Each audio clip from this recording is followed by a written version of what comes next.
Majority Report with Sam Seder. The destiny of America is always safer in the hands of the people than in the conference rooms of any elite. Sam Seder. They are unanimous in their hate for me, and I welcome their hatred. We must guard against the acquisition of unwarranted influence, whether sought or unsought, by the military-industrial complex. The Majority Report with Sam Seder. Ever get the feeling you've been cheated?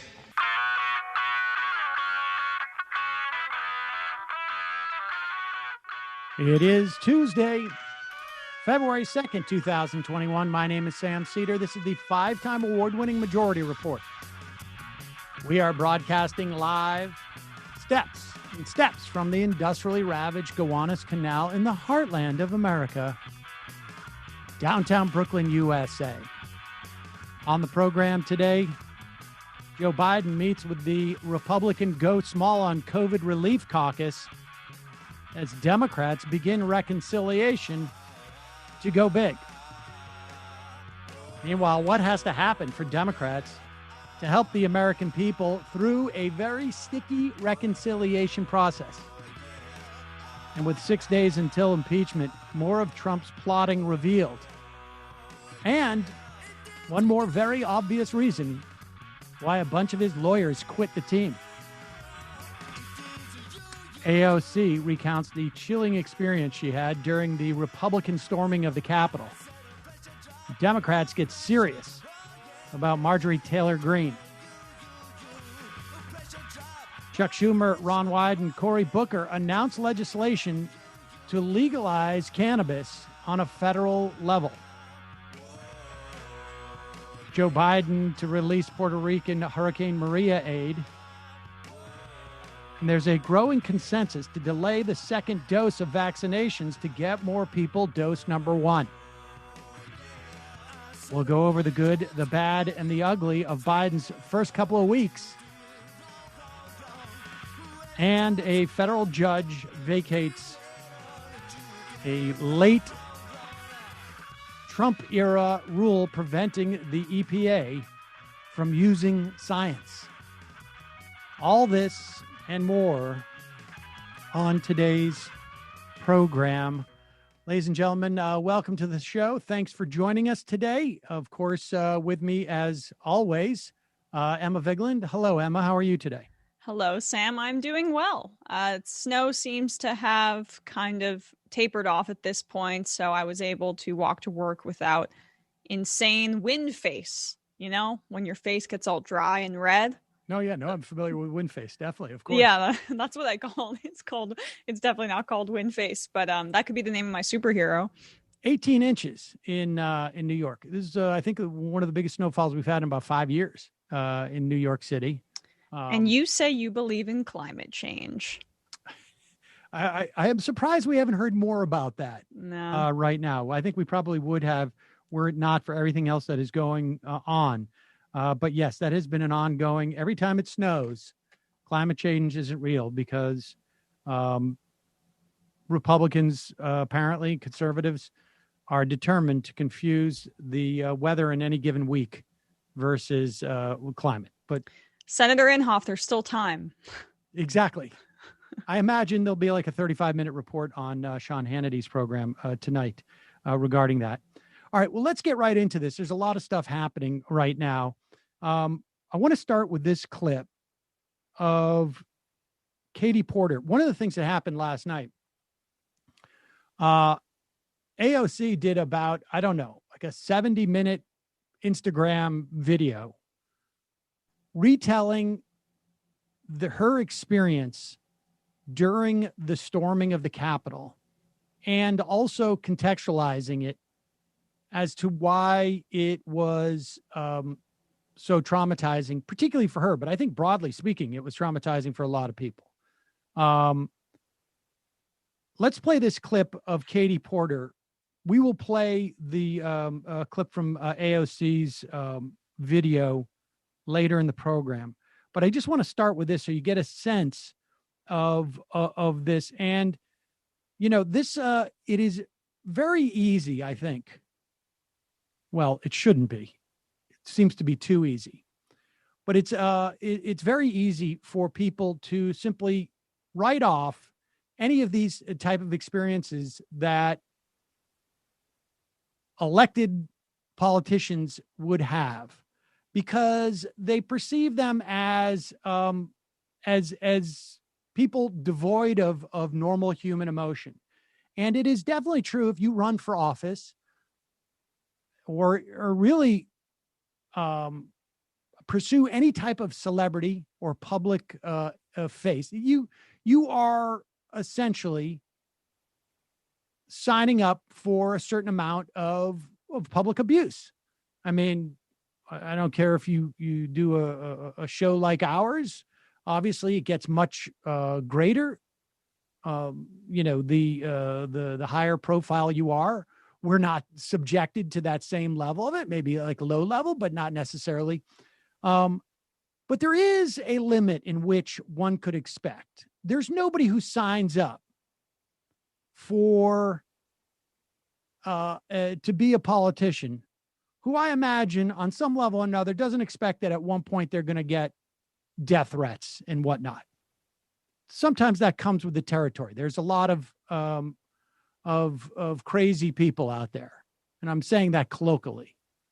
But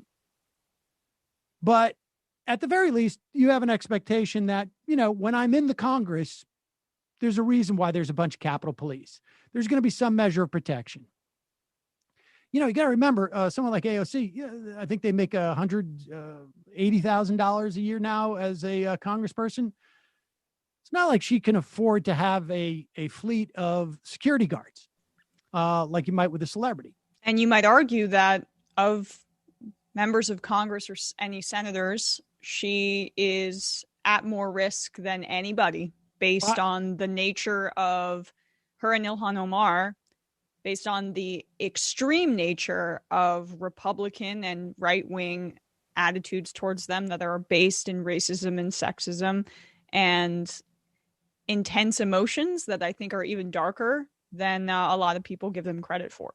Without a doubt. I mean, AOC, I think, still has higher name recognition amongst conservatives than she does amongst Democrats and liberals. And, or for that matter, maybe, I don't know, DSA folks, maybe a higher name recognition, but broadly speaking across the American public. And there's a reason for that. It's not because she is being celebrated on conservative news. She is being derided and degraded and attacked relentlessly.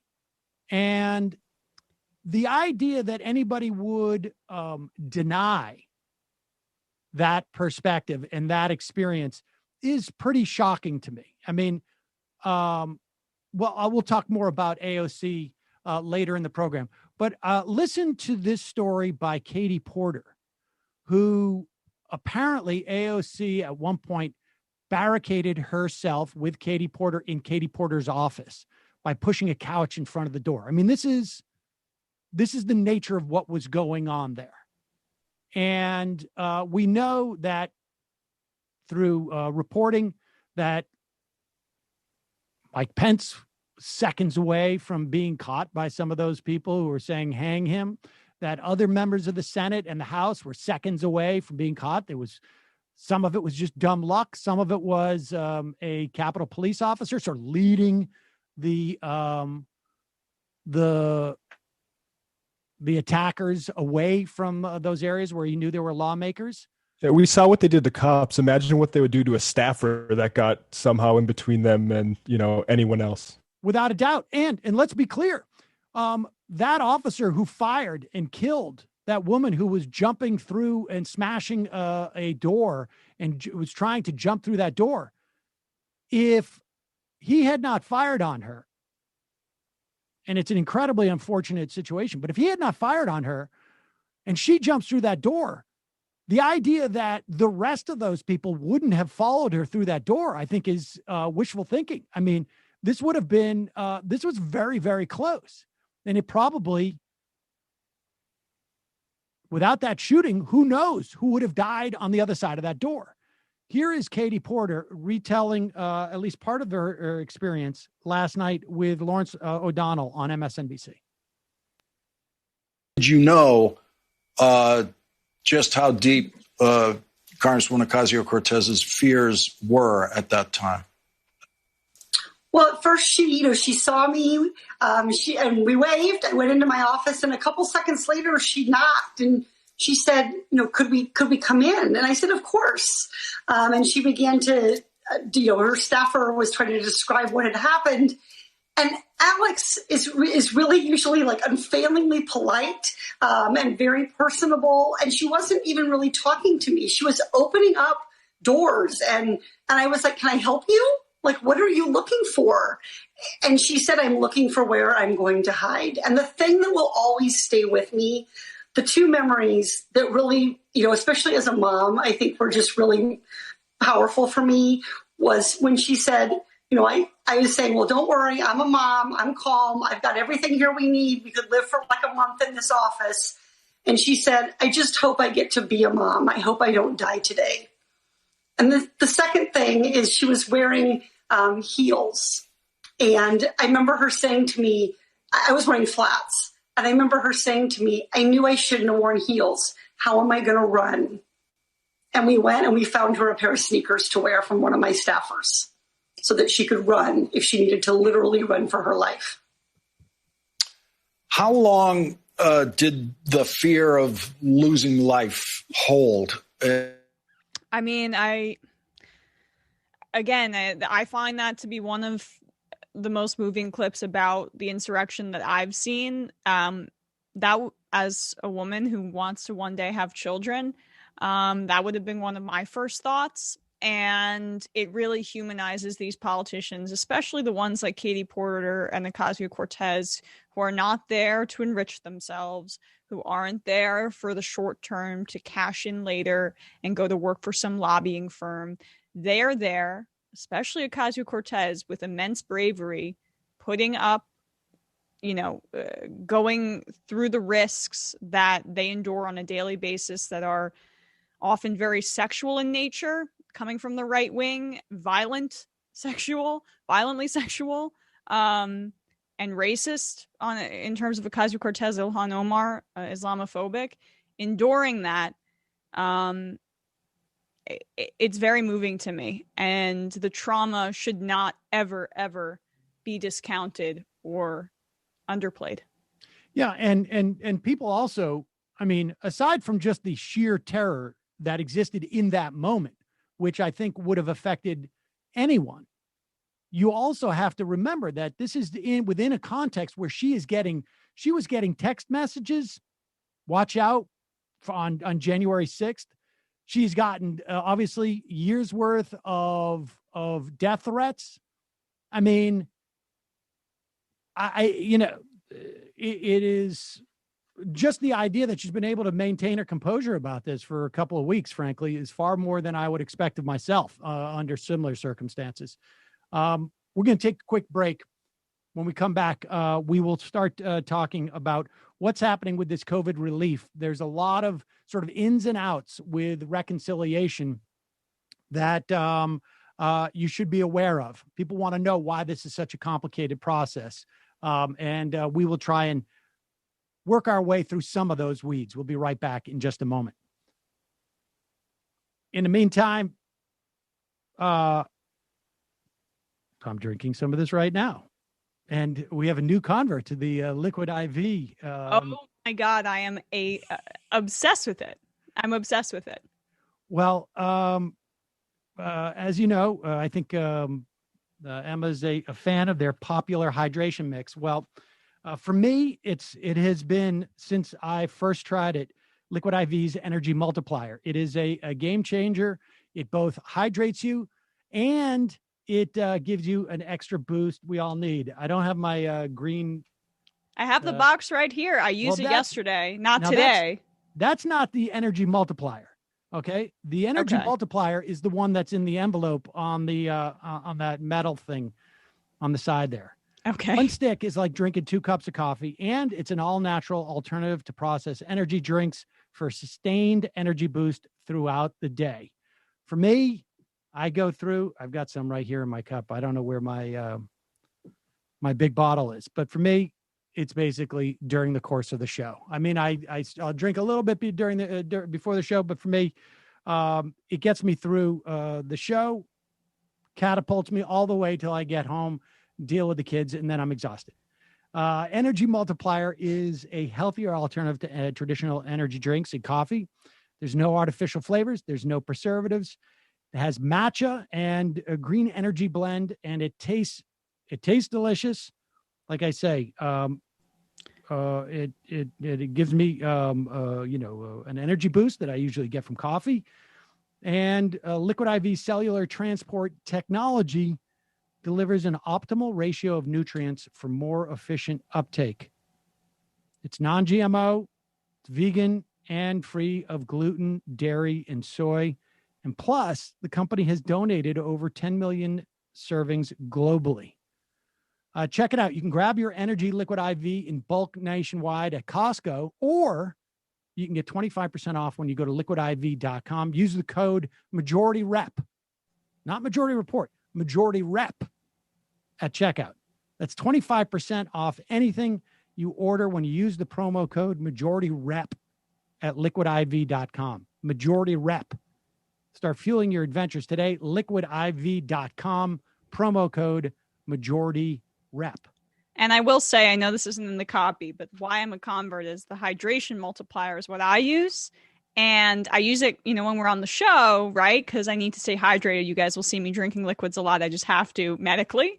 And yeah, it's so good. And also I had one too many glasses of wine, and I had Liquid IV the next day, and it really helped. Yes. So I'm a huge fan. Definitely when I go, that is my go-to. Yeah. When I have overindulged.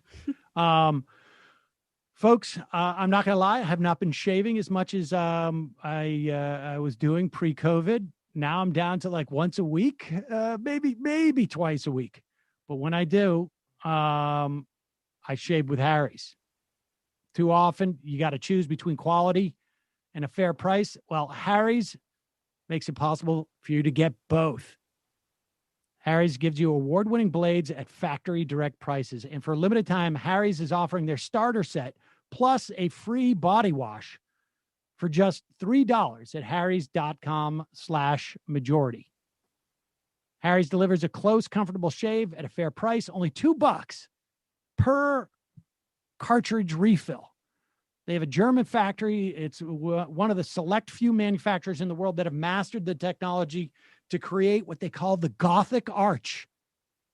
It apparently is the gold standard for razor blade grinding.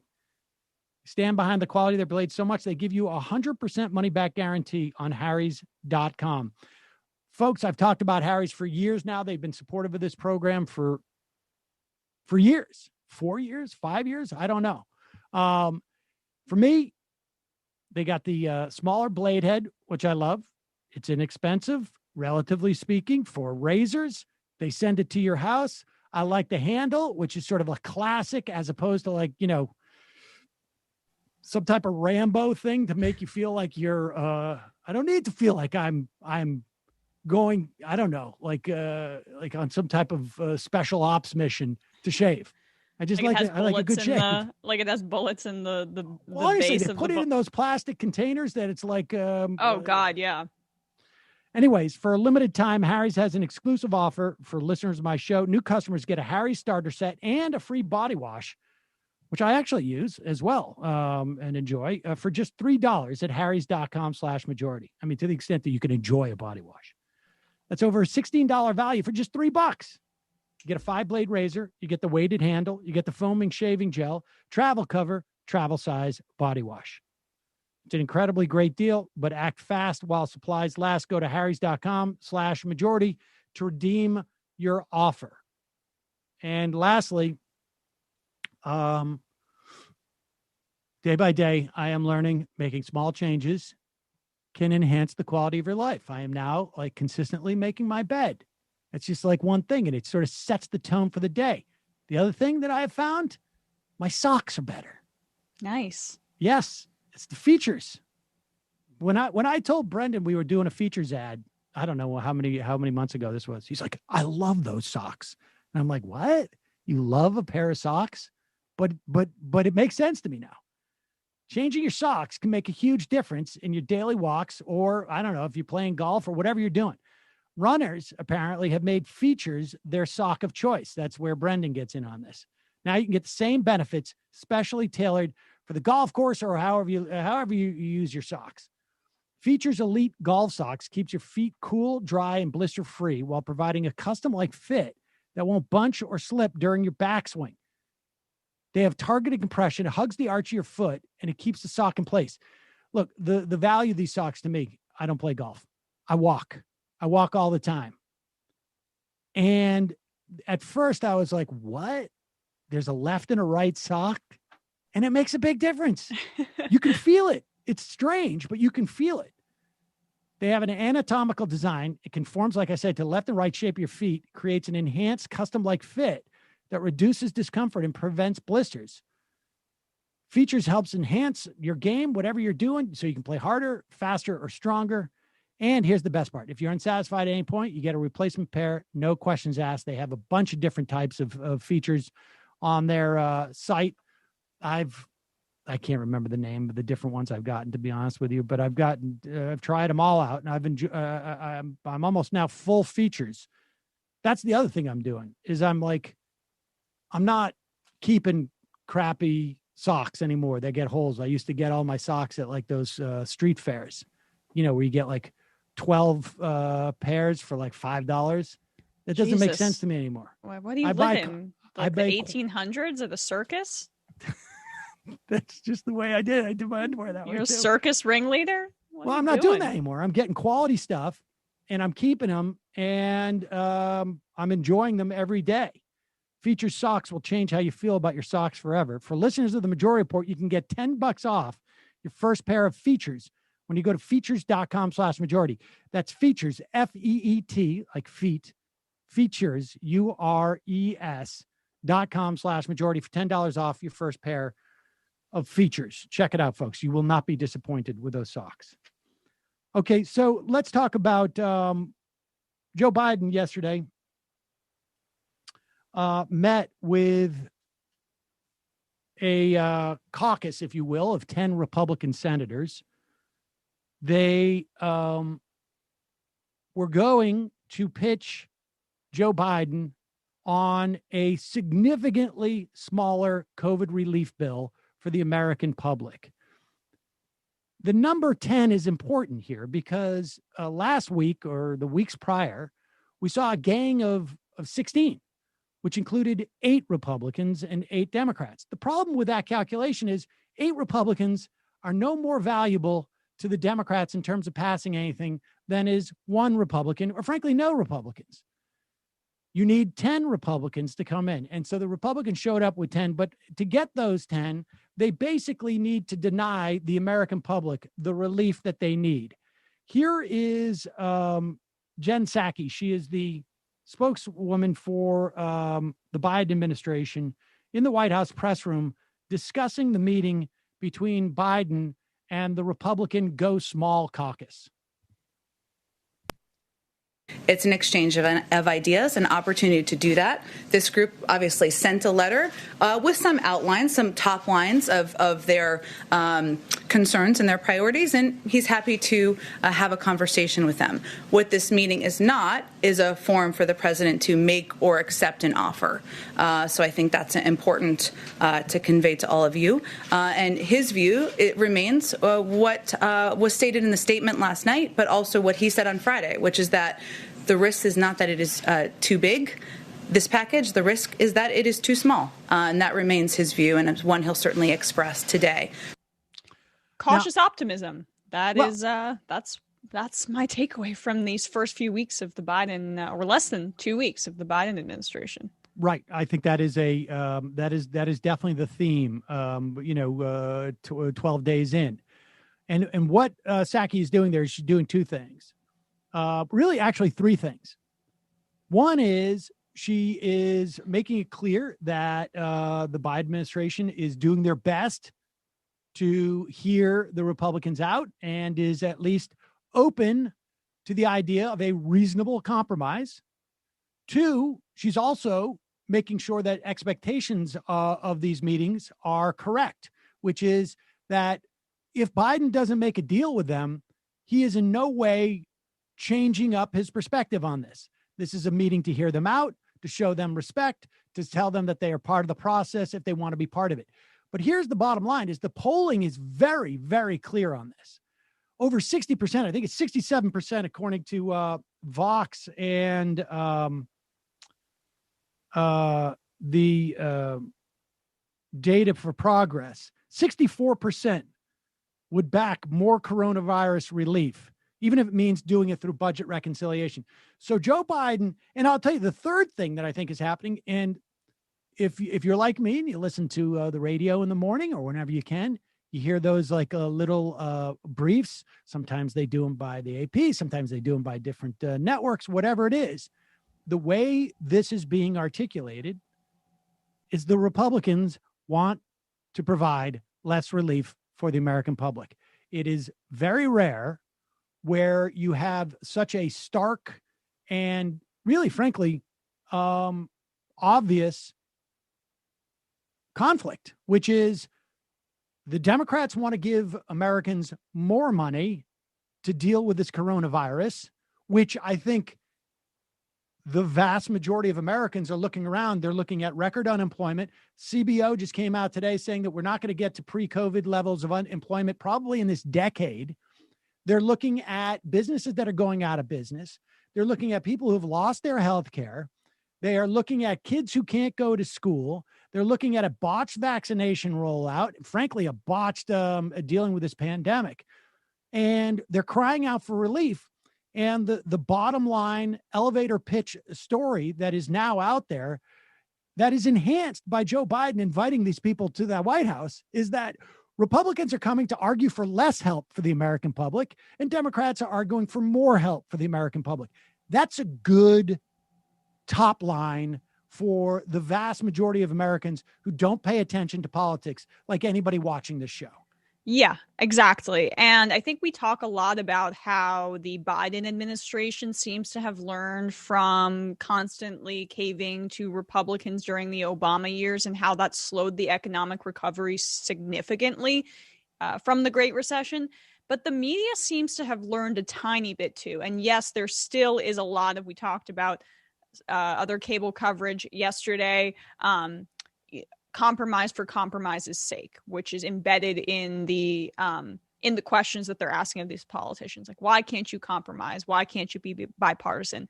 But there is less of that. And I think the gravity of this pandemic, the economic fallout paired with the death rate and the just constant weight and baggage that people are feeling of the situation, I think that's even affected the media too. And also they are holding the Republicans accountable a little bit more after Trump, because the honeymoon period's over for them and this Republican Party, at least for the next few months. And like, we should just quickly talk about the substance of this $600 billion package proposed by these Republicans. I want to get into that for a second. Here is an ad that's put out by Organize for Justice. I mean, remember now, we have two things that have been going on.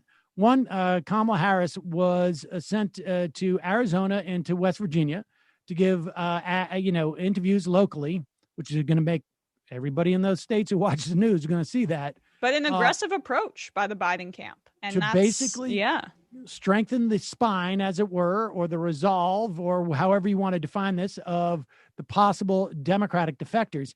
Here's Color of Change going after some of those Republicans to make it clear where the parties are on this. And the other thing, it's not just that the media has learned here. The Trump era ripped the very thin veneer off of the Republican deficit hawkery. The idea that we could overspend to overcorrect a financial crisis. Nobody can actually articulate that anymore with a straight face, unless they are literally just,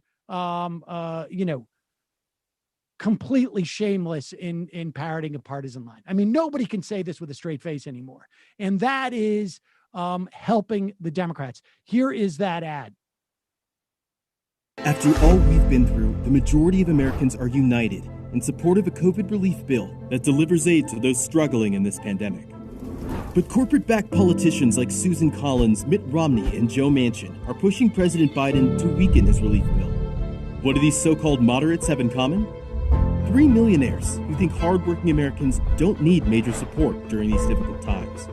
Tell President Biden, don't give in. Fight for a bill that delivers real relief for working families.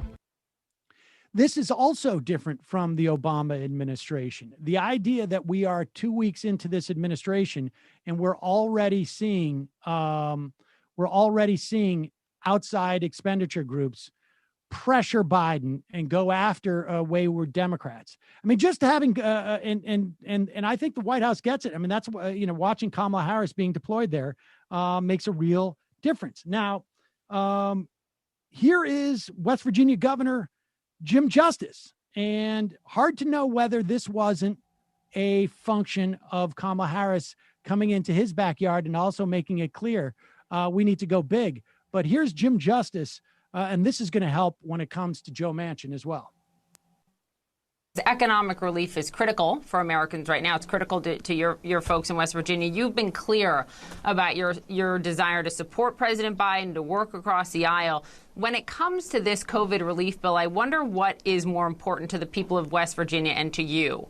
That Biden's $1.9 trillion bill passes, even if it's without Republican support and through reconciliation, which would mean bigger checks to your folks in need, or that it's a bipartisan agreement, even if it's less money? Well, first and foremost, I wish we'd all come together, and that's just not blowing smoke. I mean, that's just because I don't do that.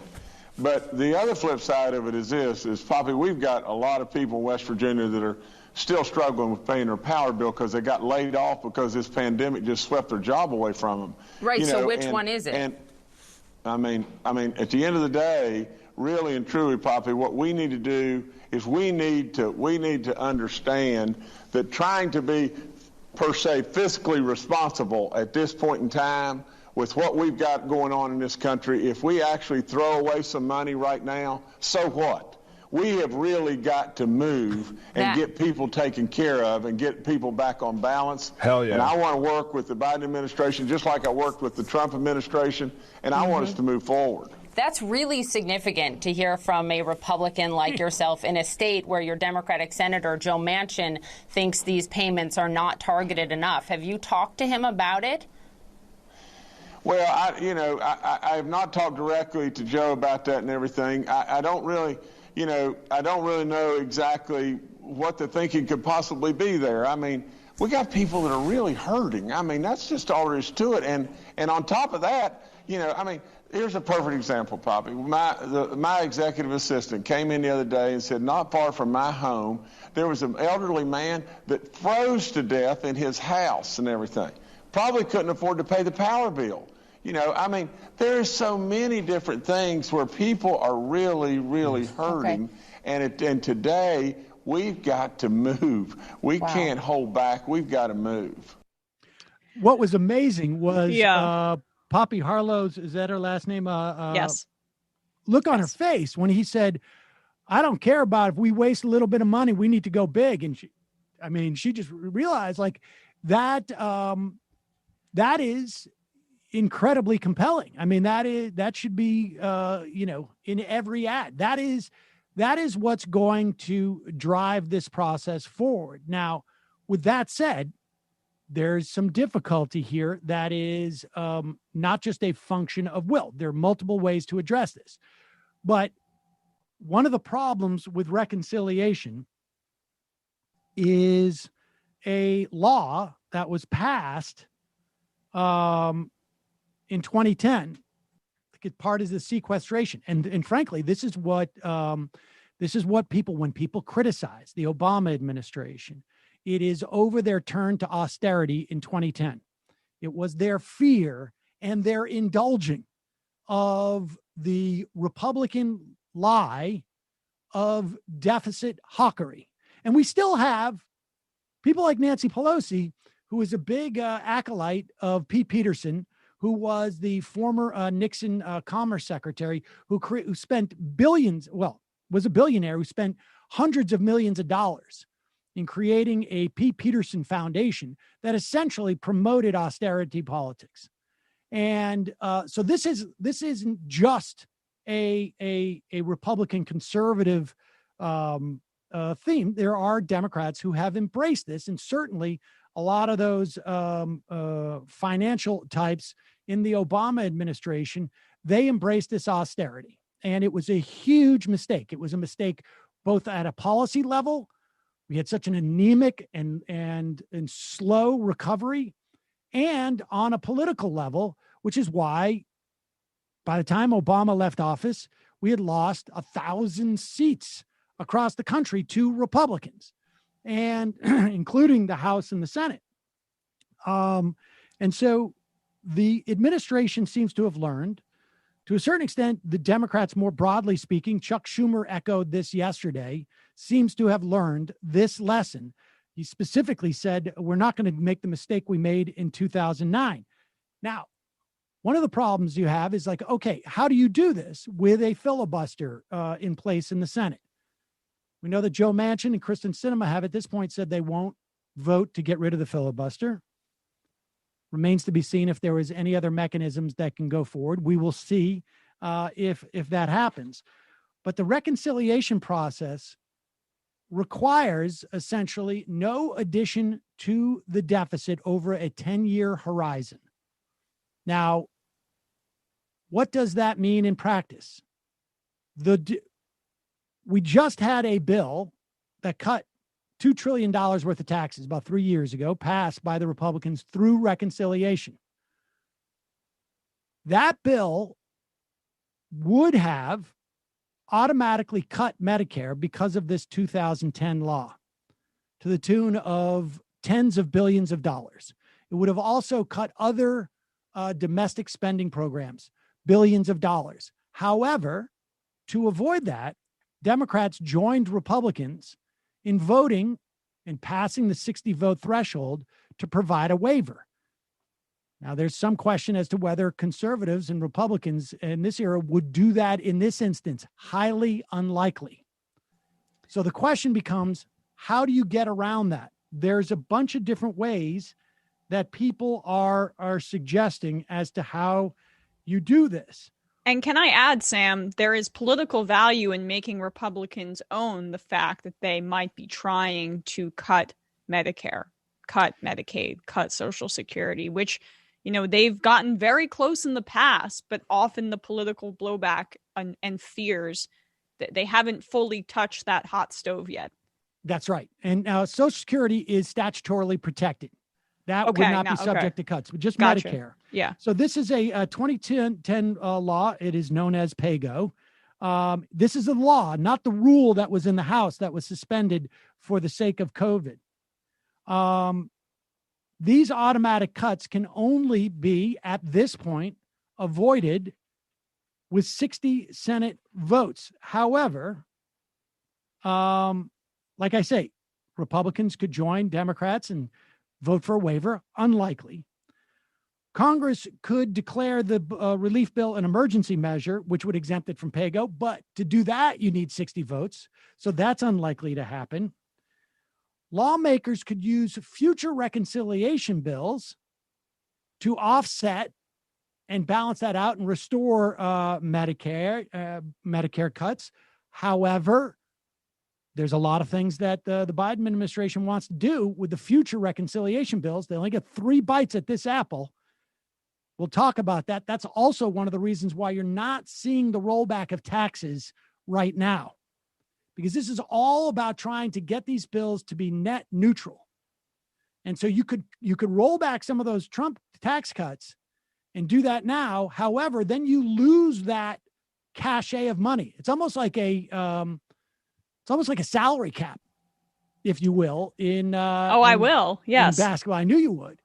And they want to reserve that money for when they do big infrastructure spending, because they feel that politically speaking, they have more latitude with COVID relief because it has a sense of urgency and it is at least has a feeling of being much less discretionary.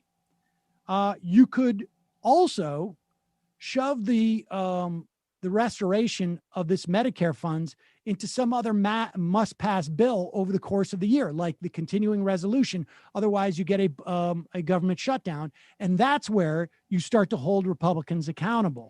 And you can kick that further down the road towards the midterms when that kind of discussion becomes a lot more relevant and a little bit further removed from COVID, when, a second chance to hold Republicans accountable. Without a doubt, Medicare is an incredibly popular program, and them voting, if you phrase it in the if you can control the media narrative and make this not about adding to Medicare, but rather preventing cuts from Medicare, that could work. David Dayen on Twitter suggests if you do the checks and the shots, in other words, if you get a smaller bill with 60 votes with these Republicans now, that gets you checks to people and shots to people. And let's say you take $800 billion off the table, $700 billion, right? The Republicans are coming in at $618 billion. They're cutting extended unemployment benefits. They're cutting direct payments. They're cutting child tax credits. They're cutting child care. The only thing that they're maintaining is small business funding for $50 billion. But if you can get, this is one theory, you get the Republicans to sign off on, let's say, $900 billion.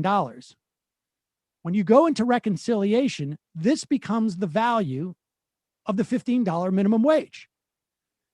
Because there are multiple studies out there that show adding, increasing the minimum wage to $15 an hour will add $65 billion a year in payroll and income taxes.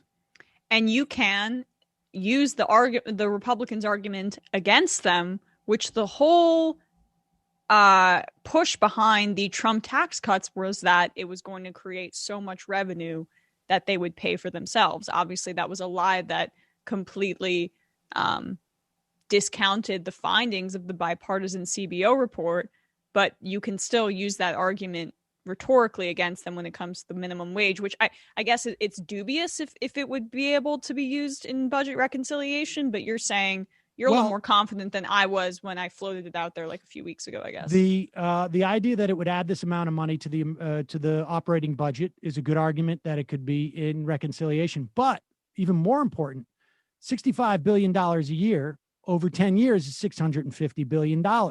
Plus, it will also have another effect of diminishing the number of Americans who might need things like food assistance, because it's raising a lot of people out of poverty.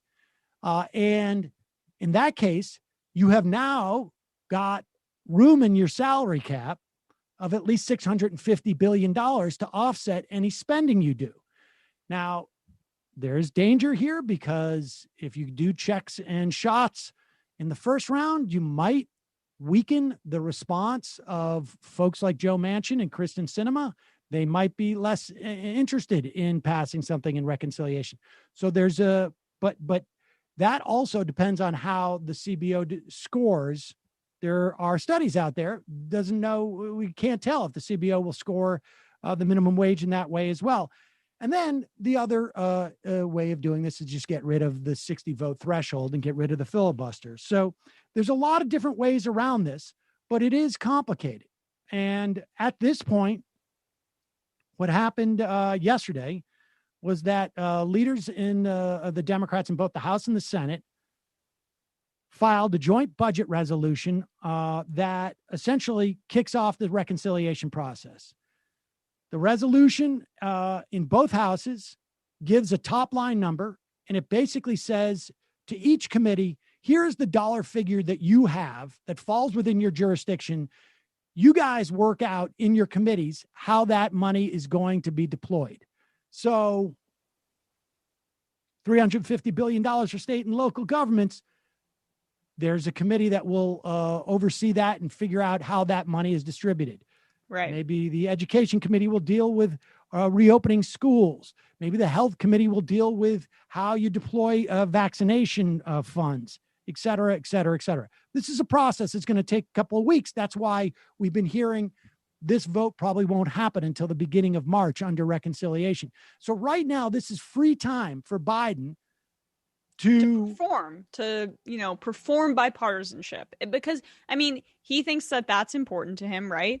And I just wanted to, because I don't know if we said the raw numbers on the show yet about this $618 billion Republican bill from the moderates compared to the $1.9 trillion bill that would be hopefully passed with 50 Democratic votes through reconciliation, right? So $1,400 payments, an unemployment extension of $400 per week. The Republican bill would only until be September. Until September. The Republicans would keep it at $300 a week. Until March.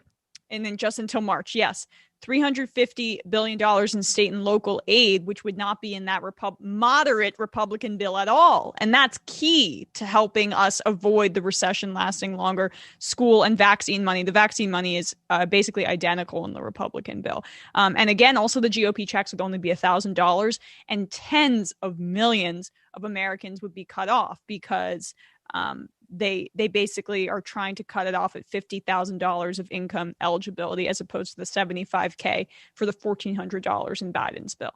So this is insane. The gulf is immense. And so as long as Biden's bipartisan performance is just that, a performance, I will have zero issues with him, really, because that's still exceeding my expectations for him and his presidency at this point. Child tax credit, $120 billion in the Biden plan, zero in the Republicans' plan. Rental assistance, $35 billion in the Biden plan, zero in the Republican plan. Child care, $40 billion in Biden's plan, 20 in the Republican plan. There's more, but those are the big nutrition, public transport, veterans, and other policy changes. $140 billion in the Biden plan, zero in the Republican plan. There's a lot of this, and the further we can go on and hear about how the Republicans are just not interested for apparently no reason other than just because in providing support for the American public, that's a good thing. All right. Yeah. And Biden's plan is still not enough. It's still not enough. It's still not enough. Yeah. And it is, it remains to be seen if we're going to get more support as the year goes on in that second reconciliation bill. But I myself go for the get rid of the filibuster. This just in, apparently, Joe Manchin on Harris's interview in West Virginia. Quote, "There's no apologies needed. I mean, we're all in this. We understand that. It was a mistake. They made a mistake, and we understand. We move on. You can't dwell on those things." Good for Joe Manchin. And I think, frankly, when the governor of his state came out and who's basically the mirror image of him on the Republican side, right? Like, he's a Democrat in name only, that Jim Justice is a Republican-ish. Like, they're both two sides of the same coin, basically teetering on the edge of the other's party. Let's go over a quick review of where we are with Joe Biden, right? The jury's still out about this $1.9 trillion bill. Let's just start off by saying should have been $2,000, not $1,400. Got fast and loose.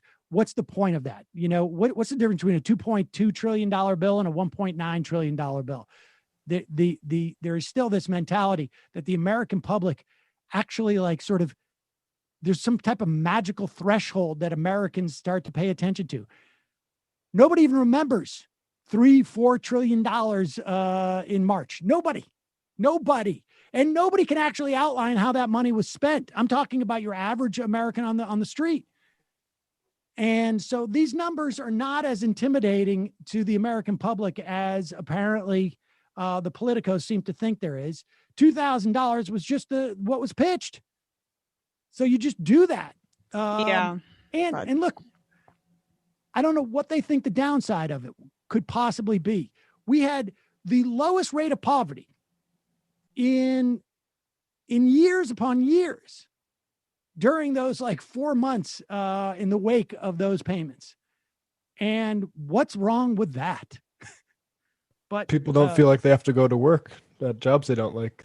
There's not the economic anxiety that Alan Greenspan so helpfully laid out in some of his Fed testimony almost 20 years ago that is necessary to keep the economy running in their minds.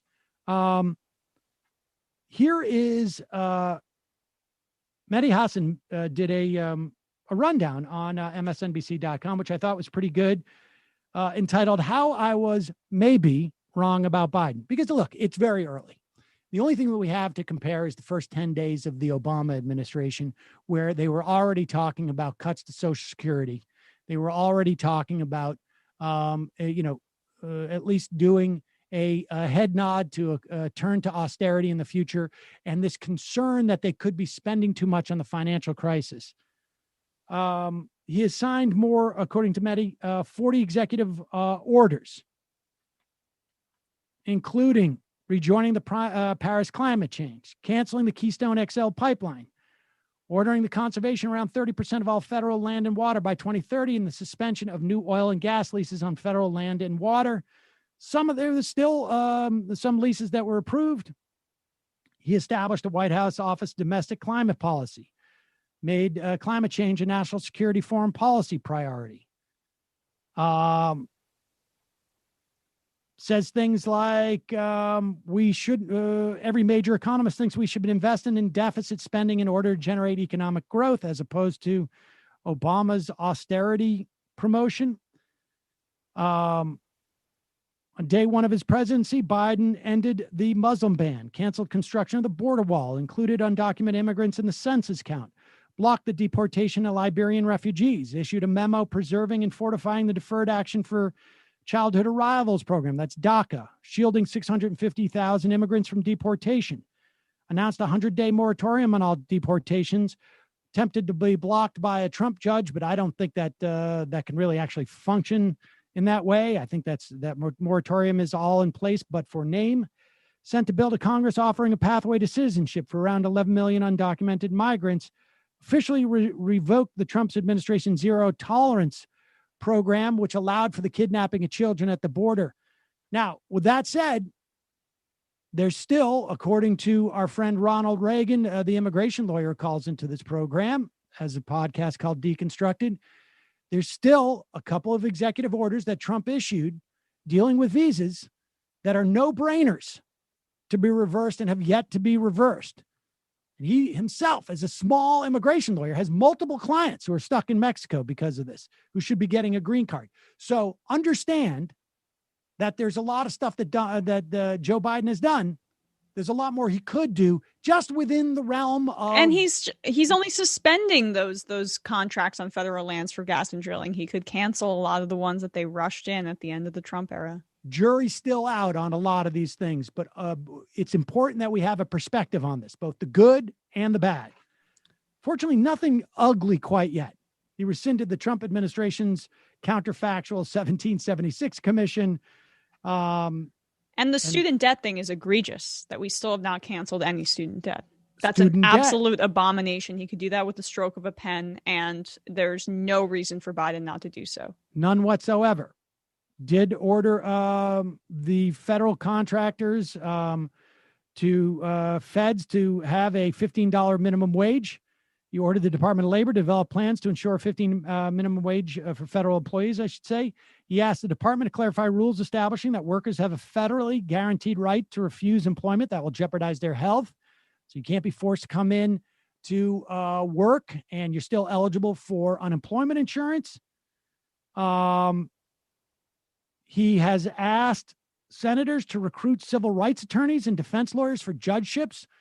We talked to Brian Fallon again from Demand Justice. That was something that progressives have been working on, making sure less corporate attorneys getting judgeships. They announced their intention to renew U.S. relations with Palestinian leadership and Palestinian people.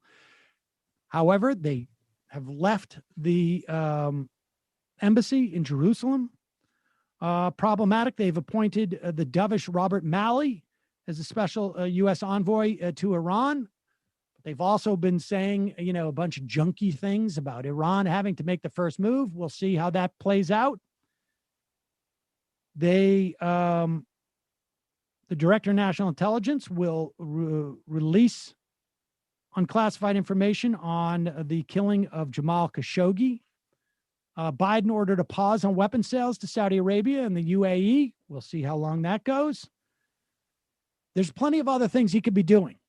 Going past the public option, Medicare for all. We've talked about that a lot. The ban on federal private prisons. Mostly ICE and the Department of Homeland Security are using federal prisons, and they're using that for immigrants. That should be banned as well. We mentioned the checks. There are some members of their administration. Today, Tom Vilsack is getting confirmed as Secretary of Agriculture. Horrible pick. That said, progressives are very happy about sort of like the second tier picks that will be staffing a lot of these agencies. So there's there is some reason to be optimistic, but I think the watchwords, I think you said it best, Emma, cautiously optimistic is the way that we should proceed. And it's good to see people holding the Biden administration to account for even these small things, because as they do these, on some level, Joe Biden, and we've been saying this since he won the nomination, Joe Biden is my second favorite type of politician. My favorite is one who agrees with the policies that I want. My second favorite is a cipher who is going to do as how they are pushed. And one of the obstacles to pushing Joe Biden is that they're worried if they do progressive things that they're going to pay some type of price. And I think they're starting to see that they can do these things and get away with it. We're going to take a quick break. When we come back, we'll talk about AOC's really harrowing account that she gave last night of the Capitol attack.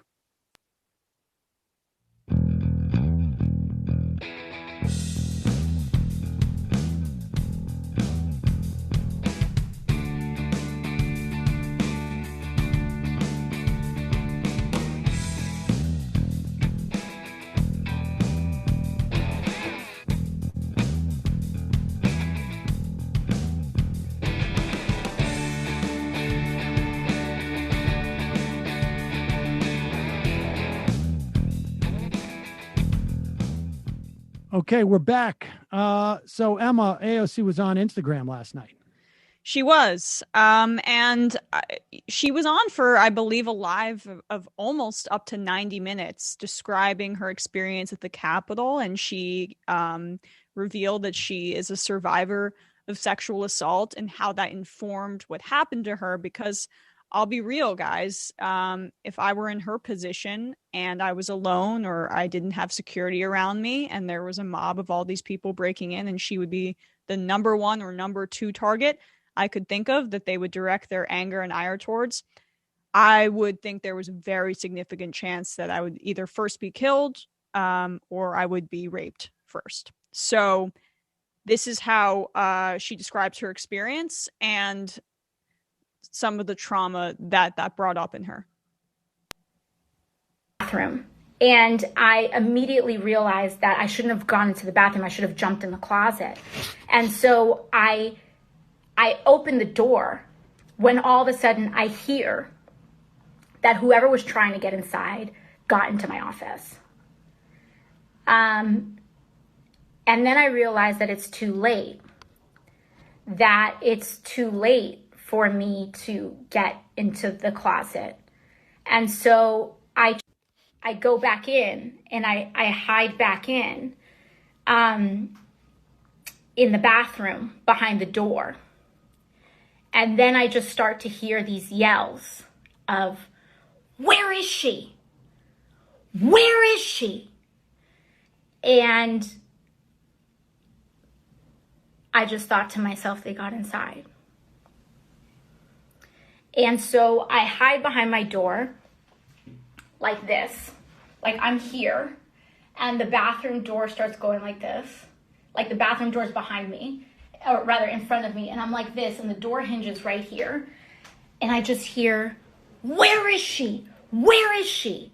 And this was the moment where I thought everything was over.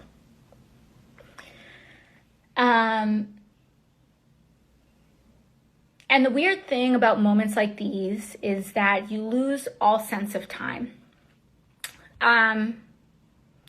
In retrospect, maybe it was 4 seconds, maybe it was 5 seconds, maybe it was 10 seconds, maybe it was 1 second. I don't know. It felt like my brain was able to have so many thoughts in that moment. Between these screams and these yells of, where is she? Where is she?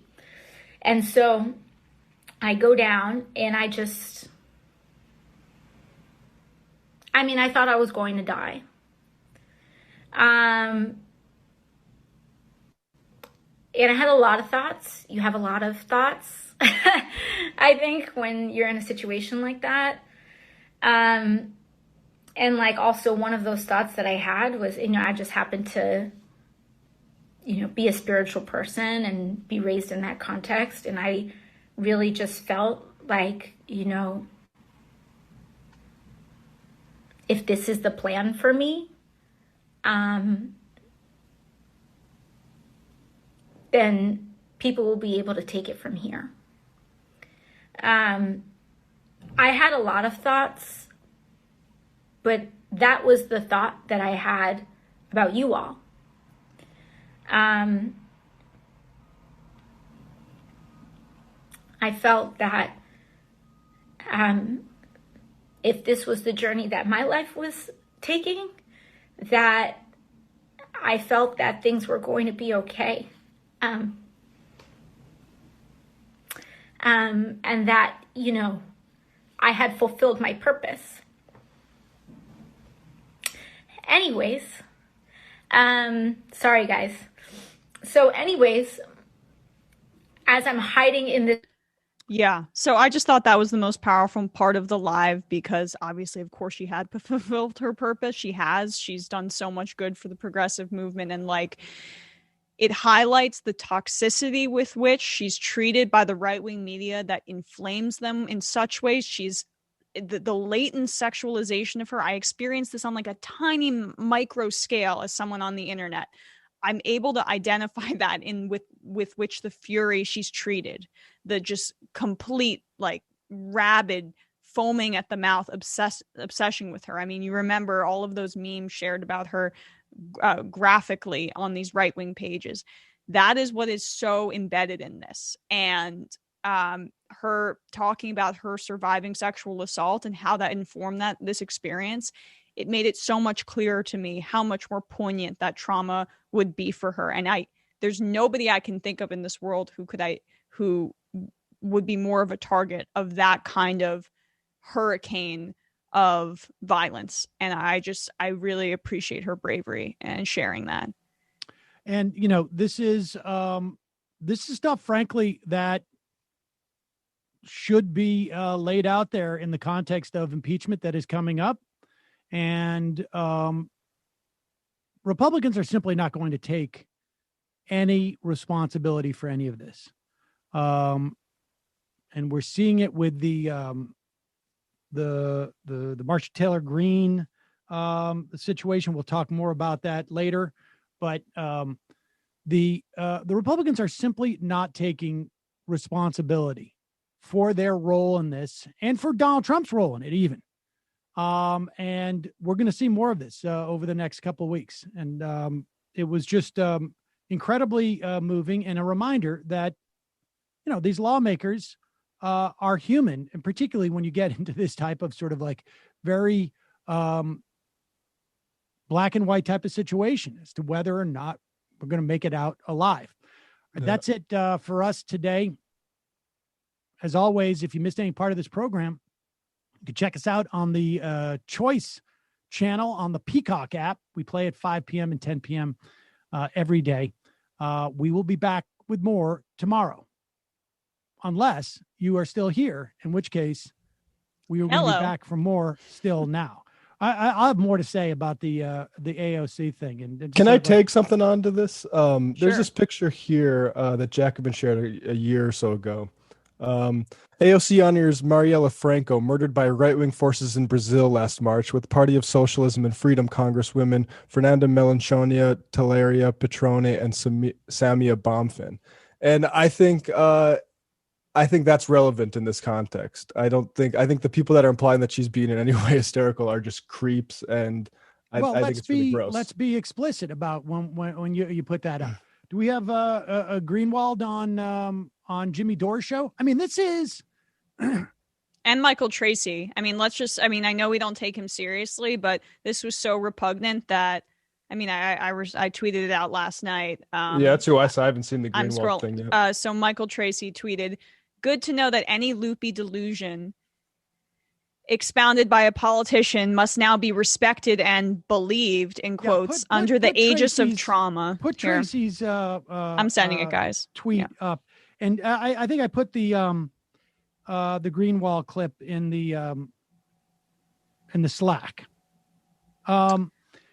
Aside from the fact that Greenwald obviously was friends with that assassinated politician in Brazil, and AOC, I don't know if she was the only American politician to recognize her, but just even separate all of that out.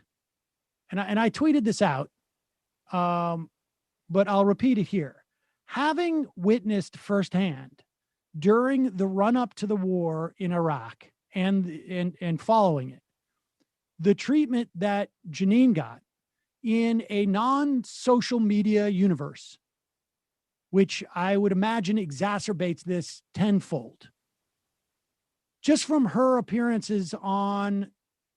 limited appearances on cable television, arguing against the war, knowing that people were stopping, like that men were getting out of cars in the streets of New York to get into her face and yell at her, threaten her, knowing that there were death threats that some were sort of more serious than others. Understanding sort of like that, just that environment and what it does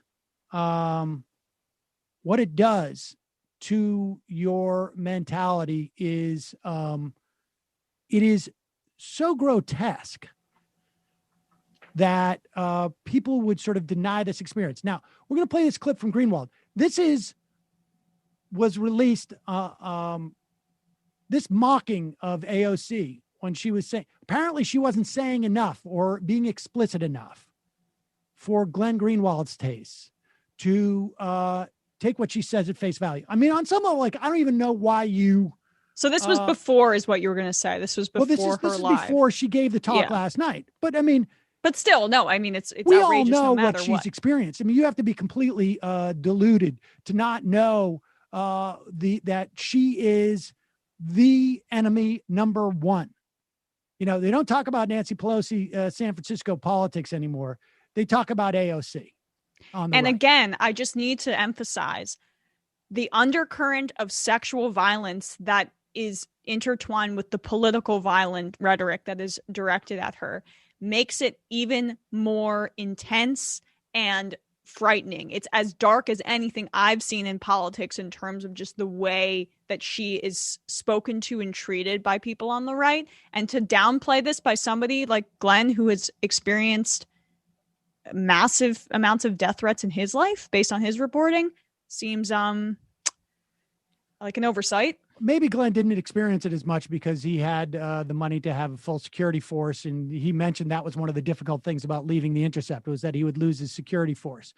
I don't know. I'm not making excuses for him. I'm just saying that's maybe his argument. But the idea that you wouldn't be aware of the context that she was working in. And then also this is part of like, there's some heavy lifting going on here too, because you have to deny that this attack on the Capitol was in any way real, even though 5 people died. As a minimum, there was a couple of cops who took their own lives in the wake of this. 5 people died, and to look at that situation and think like, oh, there was no chance for more violence. I don't even know. It's just bizarre. Let's play this clip. Okay. The idea that she's centering herself in every drama. I mean, this is Glenn's never done that on the internet. Right. Of course. Glenn, but the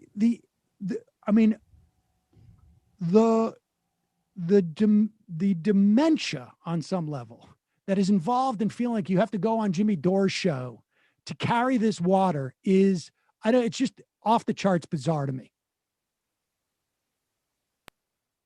This week has been like the most amazing week of having the left and the right unite against Wall Street. Oh, pause it for 1 second. Let me just also talk about the other sort of incredible thing about this.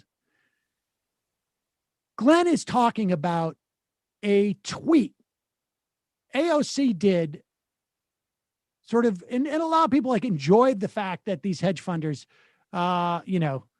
took a big loss, but there's nothing structural to be garnered by this. The idea that the casino is democratized, that's all well and good. But the real problem is that we look at this casino that is Wall Street as serving some type of function to society and as some type of measure of the economy. That's the problem. But the idea that she tweeted out something like this and Ted Cruz responded with, "I agree," and you take that at face value? Well, I gotta say, I just gotta add this context, Sam, because no one's talking about this part, and I should have pointed it out on Twitter. Cruz and Ocasio-Cortez had attempted in good faith to work together beforehand. In 2019, I interviewed her and talked about how they were working on legislation together to ban former lawmakers from being lobbyists. Nothing came of that. Then, a year and a half later, Ted Cruz helps incite an insurrection that almost has her murdered. So maybe Cruz wasn't operating in good faith that time, and he certainly isn't now. I don't know if anybody remembers the 2016 campaign where Ted Cruz looked into that camera and said, "You say that about my wife, I will never forgive you, except for 2 weeks from now when I will totally become your sycophant. I will phone bank for you, dear leader." All right, so play this. Listen to the credulity that Glenn Greenwald has for Ted Cruz versus the credulity he gives to AOC. Unite against Wall Street. Almost everybody across the spectrum supports what those Redditors are doing and is thrilled to see these hedge fund leeches suffering. And it has it's created a major opportunity to regulate, to legislate, to reform. And Ted Cruz, whatever you think of him, reached out by saying, "I agree with AOC about this." So that was an opportunity for right and left to join together to do something that supposedly her main reason for existing as a political figure, which is fighting income inequality. And instead she turns around and says, "Fuck you, I don't want to work with you. You guys got me murdered. You're a white supremacist." And suddenly the two camps divide again. And over here you have the red team and over here you have the blue team cheering like morons at a fucking high school football game again because she ruined that movement because all she wants to do is attack Republicans and fortify the Democratic Party. That is what the left has become, and they know it. And that's why all that's left for them to do is do things like talk about your personality and occasionally mine. It is stunning to see AOC turn into Adam Schiff. It is stunning to me to see her just totally focus all her ire. And it started for me. Disturbing breaking news. A Texas man who participated in the Capitol riot is now. I think we don't need that part of it. That I think was just somebody juxtaposing. But there it is. I mean, talk about cheering fucking morons and being on a team. They should start a podcast themselves called The Edgy Bipartisans. I think they'll do real good numbers. Well, that's exactly making this case, making the case that they deride. Here's the second clip. That others deride, Here's the second clip from that same show, right? Only thing she does is occasionally escalate her rhetoric about Republicans. Yes. She'll be like, "Oh, you're fascist, you're Nazis." She'll use the words that that's zero. That's nothing. That's just being an extra Democrat. That's right. That's right. And can I just make one more point, Jimmy? Pause it for 1 second. Yes. This is just demonstrably false. Yeah. She came out and chastised Biden about the $2,000 checks. She was on this program talking about how the HEROES Act and the COBRA subsidies were garbage. The idea that she only critiques Republicans is just demonstrably false. But go ahead. Use the words that like, that's zero. That's nothing. That's just being an extra Democrat. That's right. That's right. And can I just make one more point, Jimmy? Can I just make one more point? No. Yes, I have to. Yes, shut up, Jimmy. I wasn't really asking. Here's the thing. I do want to say one thing. Like, I do believe that like AOC was genuinely rattled by what happened at the Capitol. She is the target of right-wing media in a pretty demonizing way. I'm sure it was like unsettling to have these mobs running through the Capitol. You have no idea if they're armed, what their intentions are. I'm sure that was scary. She made it through completely unscathed, not an even tiny little bruise on her body. Every other member of Congress in the Democratic weird way to say caucus, including Ilhan Omar and Rashida Tlaib and others, are equally demonized.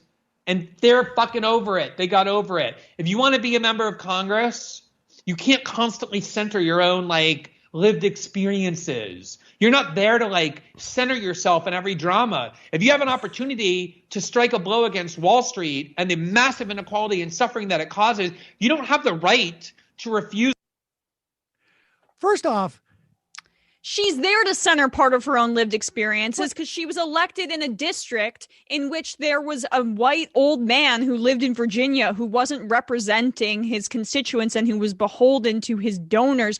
Part of why she's there is because she's a lot more representative of her community than the past representative. The idea, though, that it's like inappropriate for, she's like, look, you could come up with a list of 3 or 4 people that those people were in there that are on the top of their list. I mean, I can, like, without a doubt, every single person listening to the sound of my voice, including those idiots, know exactly who was on their list. If you were to hold up, like, if you were to interview every single one of those people who barged in there with the zip tie handcuffs, with the weapons, whatever it was, and ask them, who are you looking for? Mike Pence, Nancy Pelosi, AOC. That's how it goes. Everybody in the world who has half a nut of a brain understands that. Yeah, Ilhan responded to that fatuous BS. Y'all stop invalidating AOC's experiences because you aren't hearing about the experiences of other members. Everyone deals with trauma differently. Her stories are validating for so many of us with similar experiences, and she is showing people that vulnerability is strength. So, and the idea that and juxtapose that with policing, like like they got on me with tone policing Jimmy Dore when he is saying F her, she's a effing fraud and blah blah blah. They call that tone policing, and give me a break. She foreclosed an opportunity to work with Ted Cruz to get financial reform. Is he out of his effing mind? Honestly, like what? How high on your own supply do you have to be that you actually believe that garbage? Well, you said it exactly right. This is like, who do you give credence to? Who do you trust more? Who do you give more leeway, more rope when it comes to these situations? And the idea that Ted Cruz is behaving in some sort of honest way. Again, I point to the 2019 attempted collaboration that fell through. It's not like she's opposed to working with Republicans. She did it last year. She did it in a year and a half ago, the summer of 2019. She tried to work with him on banning former lawmakers from lobbying. What happened? Nothing. Do you think that was from her end? I don't know. Glenn may not know who actually made that fall through, but like, he's certainly giving a lot more leeway to the fascist wannabe Ted Cruz, who is a proven liar at every stretch, than Ocasio-Cortez. And again, it just blows my mind that Glenn, and I have praised him on this show for his reporting, has faced death threats and harassment for his reporting. You would think that someone would be sensitive to that, because all of us here on this show was on her. All of us were sensitive to that then. We were sensitive to that then. She wasn't beaten up, so it doesn't count. That's the bottom line. And by the like, how do you work in media, and how are you that smart and you don't understand misogyny at this point? Jesus Christ. Well, like how that works. Sometimes your reasoning is motivated by other things. Yeah. All right. We got to take a break. Head into the fun half. 646-257-3920 is the number. Just a reminder, this program relies on your support. You can become a member at jointhemajorityreport.com. And you support the free show and then get the fun half after that. Oh, geez. I just saw, I didn't realize how late. Nomi has been waiting patiently in the. Are you guys okay? Yes, no, sorry we're not. about that. We're not okay. I watched it and then I thought, okay, something's going on. Are you in your microphone? You're a little echoey today. I understand you got Sarah Jaffe. It's far from her. Joshua Kahn Russell and Napoleon de Legend on the program today. I do. You know my show already. This is I memorized this stuff weeks in advance. Yeah, I think you got the wrong mic hooked up though, Nomi. Yeah, I have a feeling you're on your computer mic and not your mic. Yep. Also, if that's the what do you call it? What's it called? The igloo? What is that thing? The Yeti? The Yeti. No. It says it's on this microphone. There's 4 different settings, and some of them are a lot better than Well, we'll play with it at the break. But why don't you tell us who's on your show? Hold that microphone right up to your mouth, and we'll tell you right now if we're getting through that. I use this microphone on this setting every single day. No, it's not working. It's not connected. It's not coming through that mic. It's coming through your computer. But who's going to be on? I just said who's going to be on your show. Where can people watch it? In the year 2000. Do you remember that? I'm aging myself right now. We have Sarah Jaffe on the show today with her new book, and then we have Napoleon de Legend and Joshua Kahn Russell. Find us at Twitch at the _Nomi Konst, as well as patreon.com/the Nomi Show and youtube.com/the Nomi Show. Nomi Show. You got it. I got it. Wait, can I tell a story real quick if this isn't too annoying? When I went to sure. Thank you. Yeah. When I went to kindergarten, my parents knew I was going to have an issue saying my name. So my dad got t-shirts made up that said how to pronounce my name for the teachers to see. So I think I have to get one for you, Sam. Oh, that would be good. Very helpful. Like a name tag. But like somehow it's not going to work because it's not even like you called Liz Cheney Lynn Cheney twice yesterday. I corrected him on air, but it was just too funny. And then you still really don't have Kamala Harris down. I do have Kamala Harris down. No, you say Kamala sometimes. Do I sometimes? All right. It's okay. Harris. I thought think I had we should create a jar and make some money off this every time you make no a kidding. mistake. Make a ton of money. I mean, Yeah. I've mispronounced, I like Matt, At least I I'm should. good with. Emma, that I can do. Yeah. With that said, don't forget to check out the Antifada, which I think I can say, twitch.tv/the Antifada. Check that out. And Matt, what's happening on the Matt Leckian media universe? Yeah, people might not have known there's a new episode of Literary Hangover out, The Secret Diary of William Byrd of Westover. He's a slave owner in early 1700s Virginia who kept a secret diary that he kept in like a secret code, and it got leaked, or part of it got leaked. Some of the juicier ones might have been suppressed. But anyway, we talked through it. Patreon.com/Literary Hangover. All right, quick break, and we'll be back in just a moment.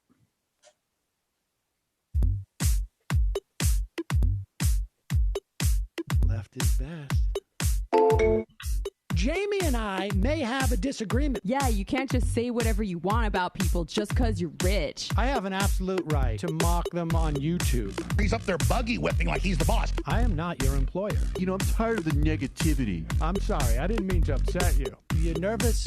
You're a little bit upset. You're riled up. Yeah, maybe you should rethink your defense of that, you fucking idiots. We're just going to get rid of you. All right. But dude. You want to smoke this joint? Yes. Do you feel like you are a dinosaur?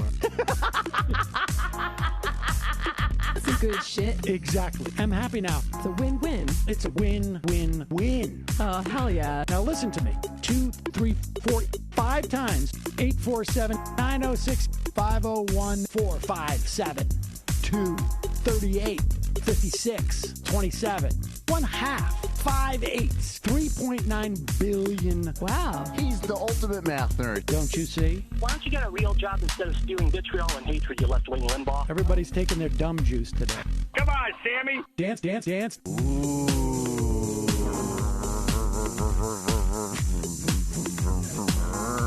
Rand Paul. I had my first post-coital scene with a woman. I'm hoping to add more moves to my repertoire. All I have is the dip and the swirl. Fine, we can double dip. Yes, this is a perfect moment. No. Wait, what? You make under $1 million a year. You're scum. You're nothing. Excuse me? Fuck you, you fucking liberal elite. I think you belong in jail. Thank you for saying that, Sam. You're a horrible, despicable person. All right, gonna take a quick break. I want to take a moment to talk to some of the libertarians out there.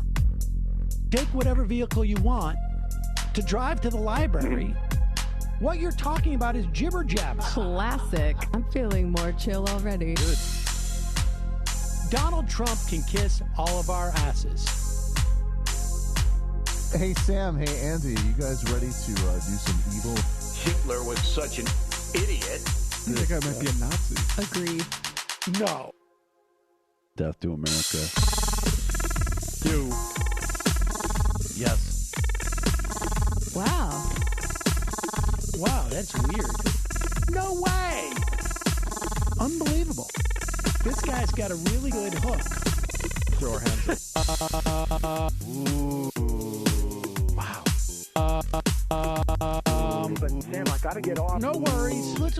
I want to just flesh this out a little bit. I mean, look, it's a free speech issue. If you don't like me, Hey! Shut up! Thank you for calling into the Majority Report. Sam will be with you shortly.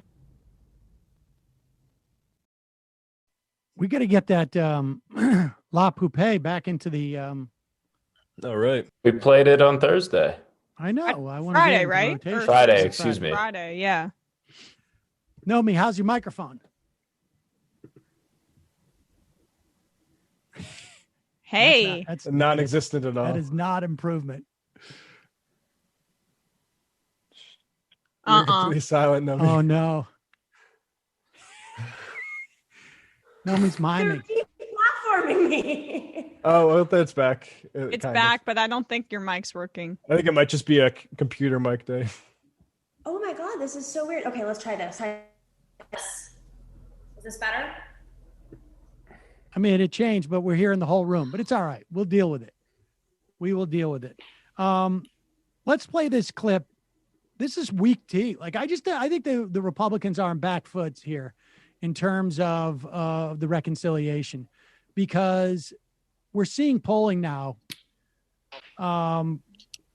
that, in addition to the fact, I think it was Vox and Data for Progress had that poll, 64% say do the COVID relief through reconciliation. We don't care. We just want the relief. Biden's approval at 53%. Favorability is at 54%. The Democratic Party is even at 48, favorable, unfavorable. The Republican Party, negative 22.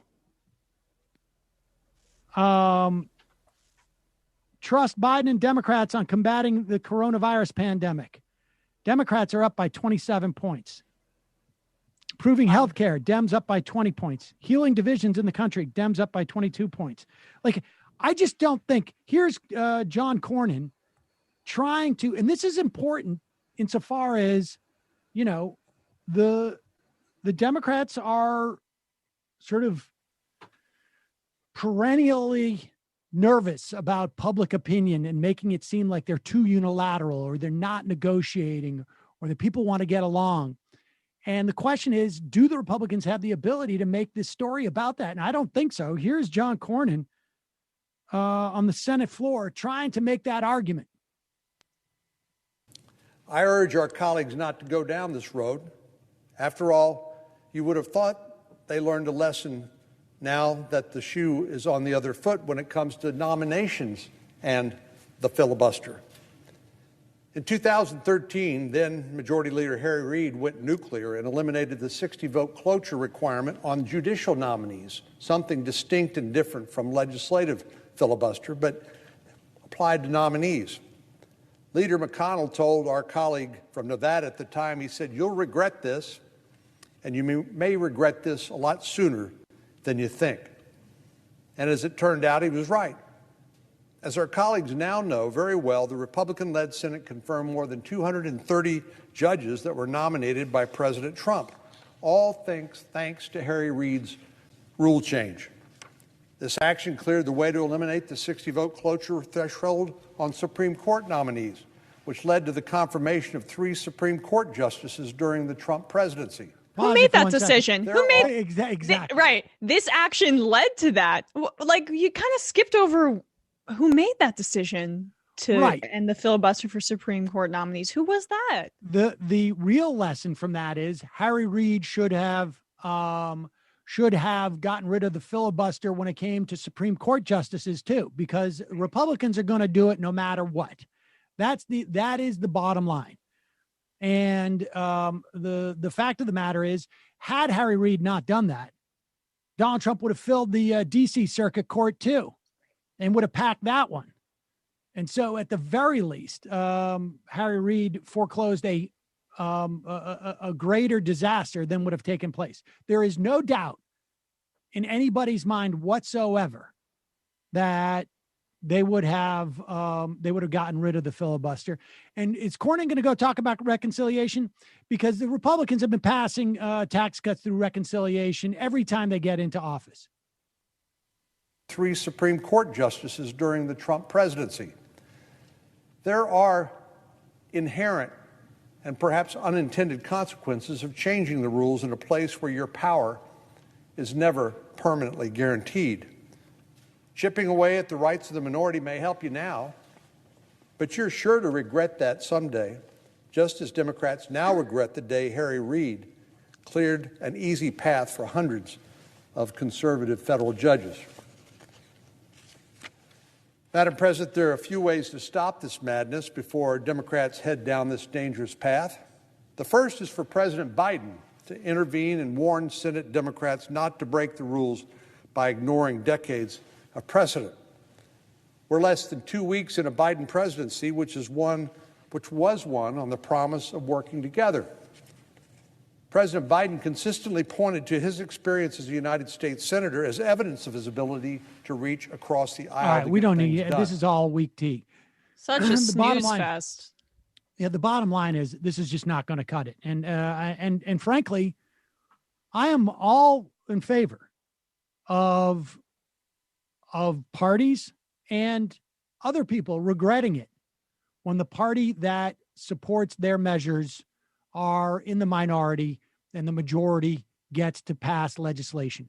That is the way the American public starts to begin to understand in simpler terms what party is for what. And that can cut against Democrats, and it can cut against Republicans.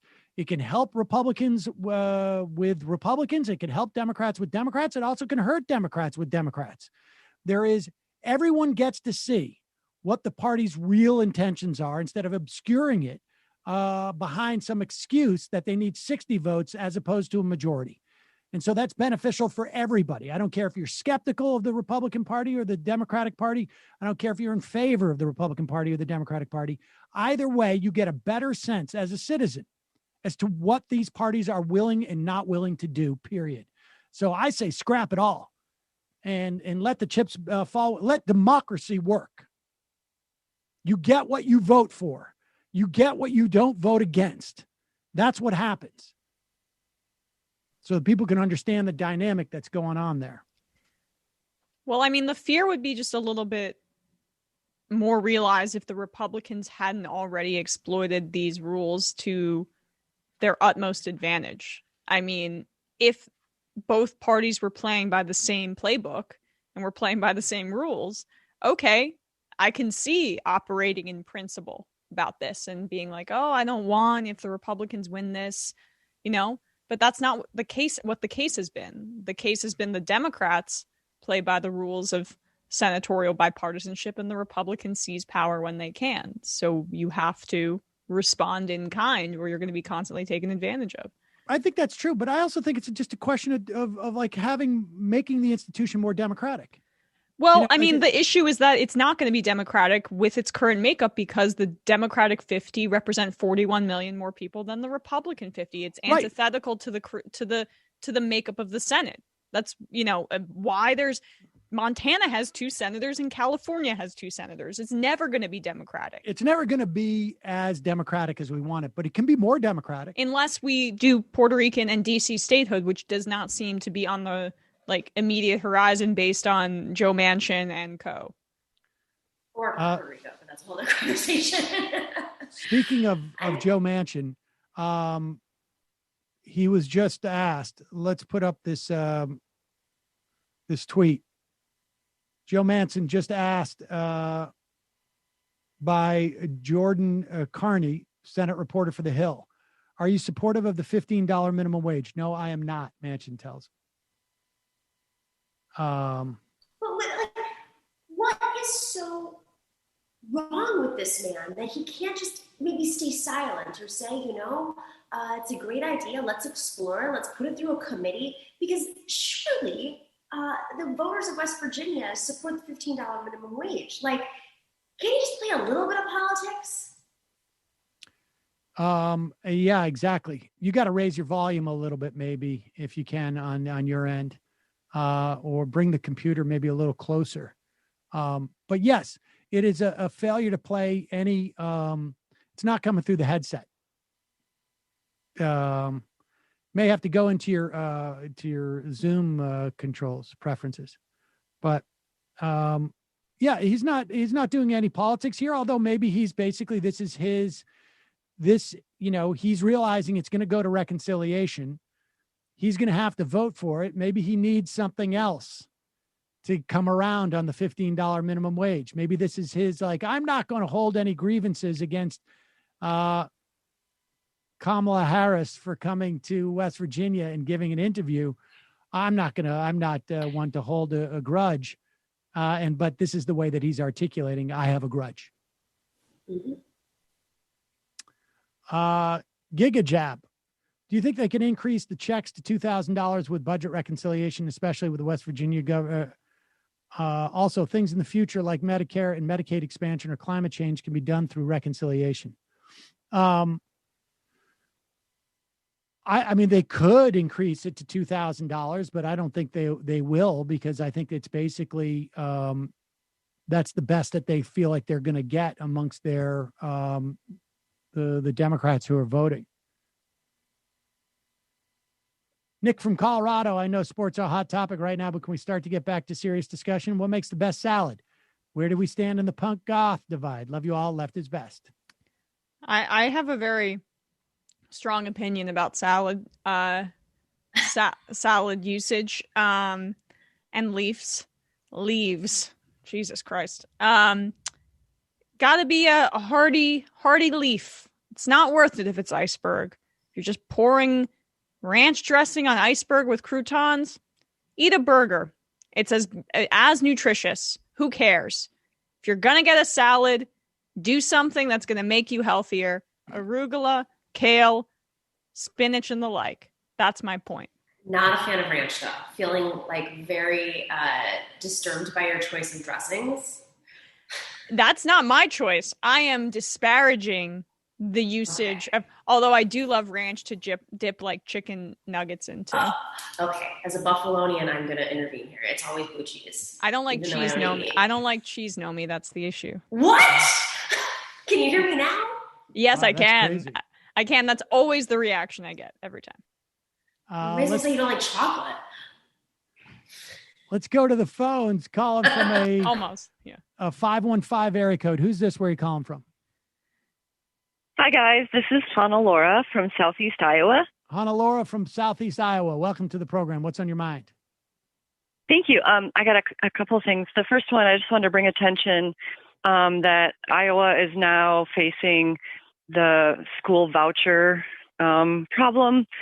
And, we've had a great education system that we've been known for a long time, but the numbers are just way against us. And it feels pretty hopeless. And, what can we do when you can message your representatives and whatnot, but when the numbers are so against you, there's just not much you can do. And so that's a depressing fact. Yeah. The other thing I wanted to mention, you always hear about conservatives and the like being against, like gay people or whatever until they have someone in their family that is that way, or, it affects them personally, is the common way that it goes. But with my family, it took a little bit of a different turn. My daughter came out as trans a couple years ago, and I'm from a very, very conservative, right-wing, evangelical, or probably more fundamentalist background. And my extended family, there's probably at least 50% of them are either missionaries somewhere around the world or pastors. And we get together for this family reunion that my grandpa started, this, great, rock of the, religious Baptist tradition. My grandpa started this camp in northern Iowa that we go to. And I just put on the message board, my daughter, she's trans, is she going to be safe and welcome? And it caused a huge rift where I am not talking to a lot of my family anymore, just because they said, oh, sure, she'll be safe, but she can't use the women's restroom. And I just found it kind of a strange twist on, you would think that, usually when people are affected personally by an issue, that they kind of think about it more and change their minds a little bit. And the strangest thing is that my oldest brother, who's very, very conservative, he actually said, not only was I was causing the big problem there, but that I wasn't even worried about my daughter's safety, that I just wanted to make sure that everybody knew that trans people have the right to use the bathroom of their choice. So I just found that kind of like an extra twist of the knife in the back. And I imagine that there are a lot of people that are so dedicated to this aggrievement on the right that we see all the time that they can't even see how much they're hurting people that they love, just to to think that I was just trying to, defend some political stance or something, when it's actually, a teenage girl who shouldn't have to be ostracized in that way. So yeah, I wanted to bring that up. That's horrible. And that is exactly the idea that your daughter being trans is really just some way for you to stick it to your brother. Right. It is just, it's a very twisted. There is the conservative mindset is just one where they just really resent having to even entertain the idea that there are people or ideas that are different from them. They just resent the idea that it's going to take any work for me to in any way process that there are other human beings. And that's, for years I've been listening to Rush Limbaugh. I've been saying this, his whole shtick, the vast majority of it can be boiled down to, don't doubt yourself. You are absolutely right. Anything that is outside of you, it is perfectly legitimate and, in fact, almost required that you reject it, because doubt should not creep into your head. In fact, sometimes he even gets on to just as if he was some type of personal empowerment guru in pushing that idea. And they cannot deal with that type of the idea that there are people that are different from they are, who have different values that they do, and that they exist. I mean, look, I accept that there are racist people, but I just think that as a notion of justice in a society, you cannot operationalize that racism in any form. That is a fundamentally different perspective than we're going to let people live and let live, essentially. I mean, I'm so sad to hear that. You and your daughter have our best wishes, and hang in there. I know that must be difficult, but thank you. Yeah, I don't know what else to say. Appreciate the call. All right. Thanks, you guys. Really, I guess you got to be really, really close to have that worldview and accept that there are other. I mean, I can understand like the idea of people, needing time to adjust to things that are foreign to them in some fashion. But it just seems nuts to me. Nomi, do you want to restart your computer as a way of trying to get that? Okay. Why don't you do that? And I just had a real coughing fit, so that's why I disappeared for a second. And it's not COVID. I had something in my throat, like dust or something. It's not COVID. There's literally no way, Sam. No way. I don't see anybody. Calling from a 519 area code. Who's this? Where are you calling from? Hi, this is Shane from Canada. Shane from Canada. What's on your mind, Shane? Yeah. I just want something that's like I've been thinking about for the last maybe like month or two since like the whole Jimmy Dore forced the vote thing started is back in November, I read a book called The Fate of Labor Socialism. It's basically about just as maybe like a resource if anyone wants to check it out at some point, but it's basically about the history of the left in Canada from like 1900 to 1940. And it frames it like Dore is basically like he's almost like a mirror of like some like the literal like radio show grifters from that period. It's sort of weird. Just, yeah. Just something else was,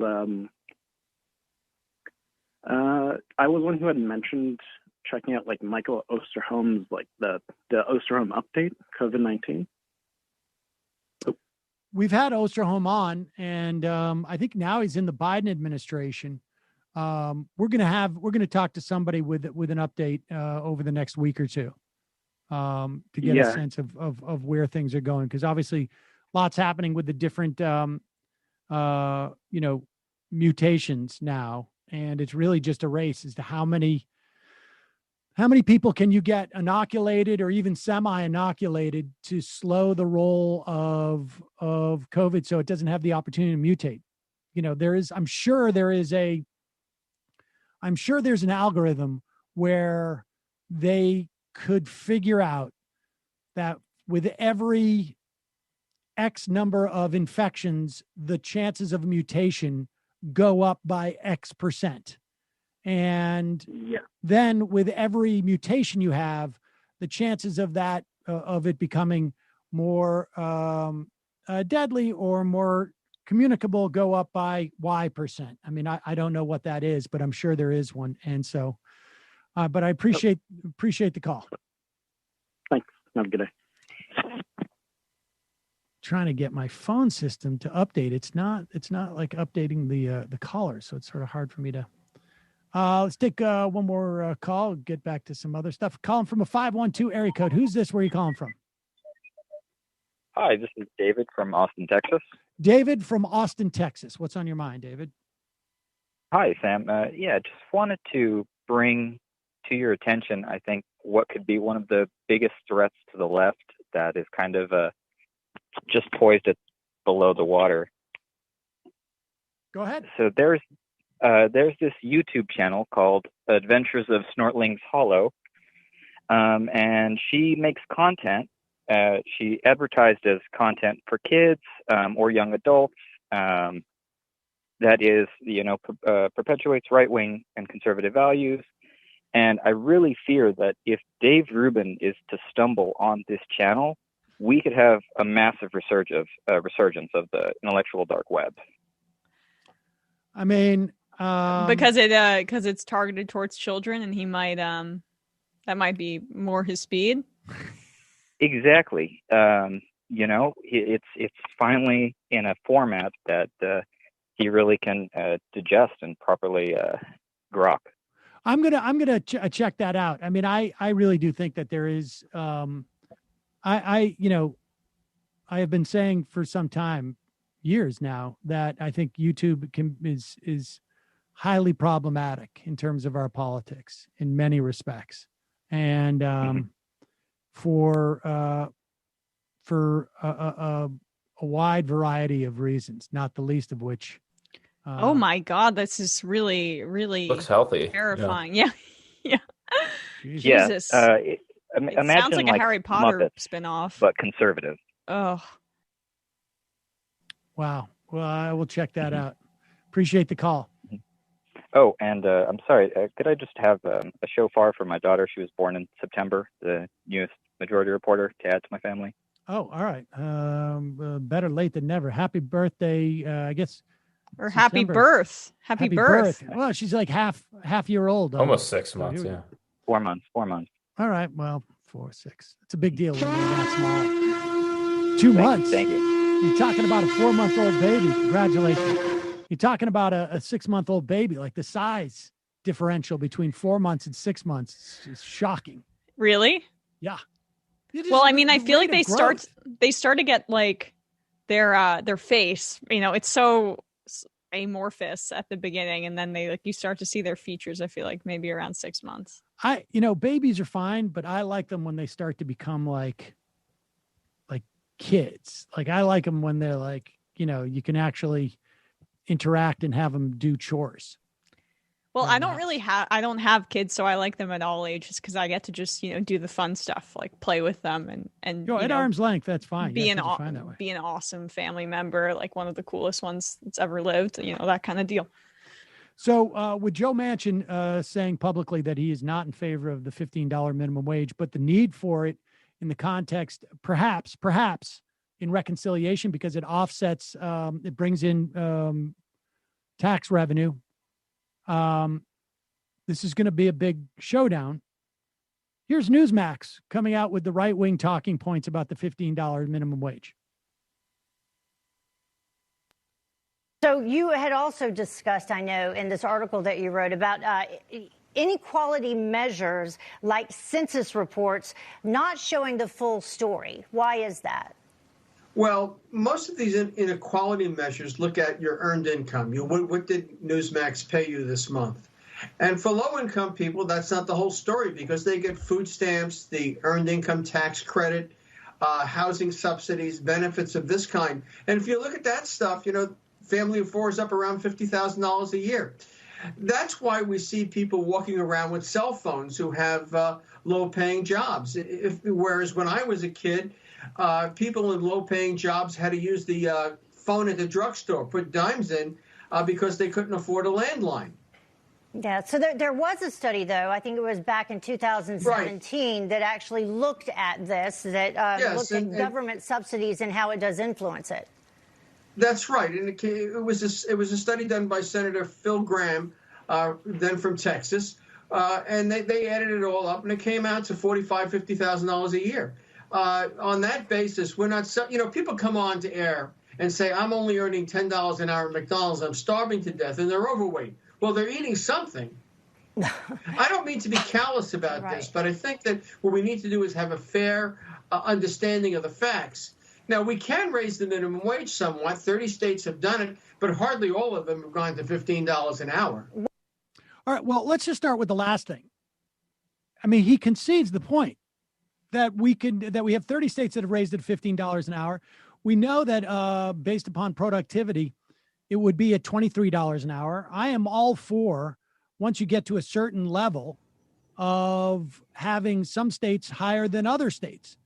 But $15 an hour is a minimum that people need to be taken out of poverty. And that should be the floor. It's not necessarily the ceiling, but that should be the floor. The idea that people, well, first off, in the idea that, yes, there are government programs, and it's good to see somebody on Newsmax indicate the success of anti-poverty programs in this country, that that if you add it all up, take people out of poverty, but why wouldn't you want them to be able to take themselves out of poverty by providing a $15 minimum wage? Well, I think what's concerning is it's not even just out of poverty. No single person in America can have a one-bedroom apartment anywhere in America, not just New York, LA, on $15 an hour. If you don't have housing, how are you out of poverty? I mean, but if you're obese, how are you not full? Well, this is the other thing is that, I mean, everybody knows that fattening junk food is cheaper than food that's not going to add calories to you. I mean, empty calories is the cheapest thing you can buy. I mean, is he stuck in like 1950s view of McDonald's? You can be experiencing malnutrition if all you eat is that garbage. I mean, that's just a fact. Live in a food desert. Yeah. I mean, they know. Right. I mean, this is like poverty doesn't need to look like a Christmas Carol with Ebenezer Scrooge and the children there, right? Like this is a obvious straw man set up in order to make his own point and make it sound palatable. And he says, I don't mean to be callous here. And in order to shield himself from his own callousness, he creates this false notion that obviously anybody who's not gobbling up Newsmax propaganda just to fortify their own pre-existing thoughts, obviously understands that. All right. So Democrats are starting to get serious about Marjorie Taylor Greene. They have, and it's not just Democrats, we should say, incidentally. Even Mitch McConnell apparently realizes that she's rather toxic, and he's watching the Republicans in the House go after Liz Cheney, and as opposed to Marjorie Taylor Greene. He is speaking out, but here's the Democrats are basically coming to the Republicans and saying, you guys better clean up your own house. If you do not, we are going to bring a bill to the floor and basically say that Marjorie Greene can't sit on committees. They're giving McCarthy 72 hours to strip her of all of her committee assignments, which is less than that now, or else they're going to just take a floor vote on it, which Democrats should be able to hold their caucus together, and that's fairly unprecedented. I don't know if it's happened in a long time. I don't know. Very rare, at least. Very rare. And here is, and remember, we heard Asa Hutchinson the other day say, well, some people disagree about the whole question. It's a disagreement about whether Nancy Pelosi should be assassinated or not. Here is Meghan McCain explaining to people why Marjorie Taylor Greene exists. Can anybody guess whose fault it is? Play this. That was rhetorical.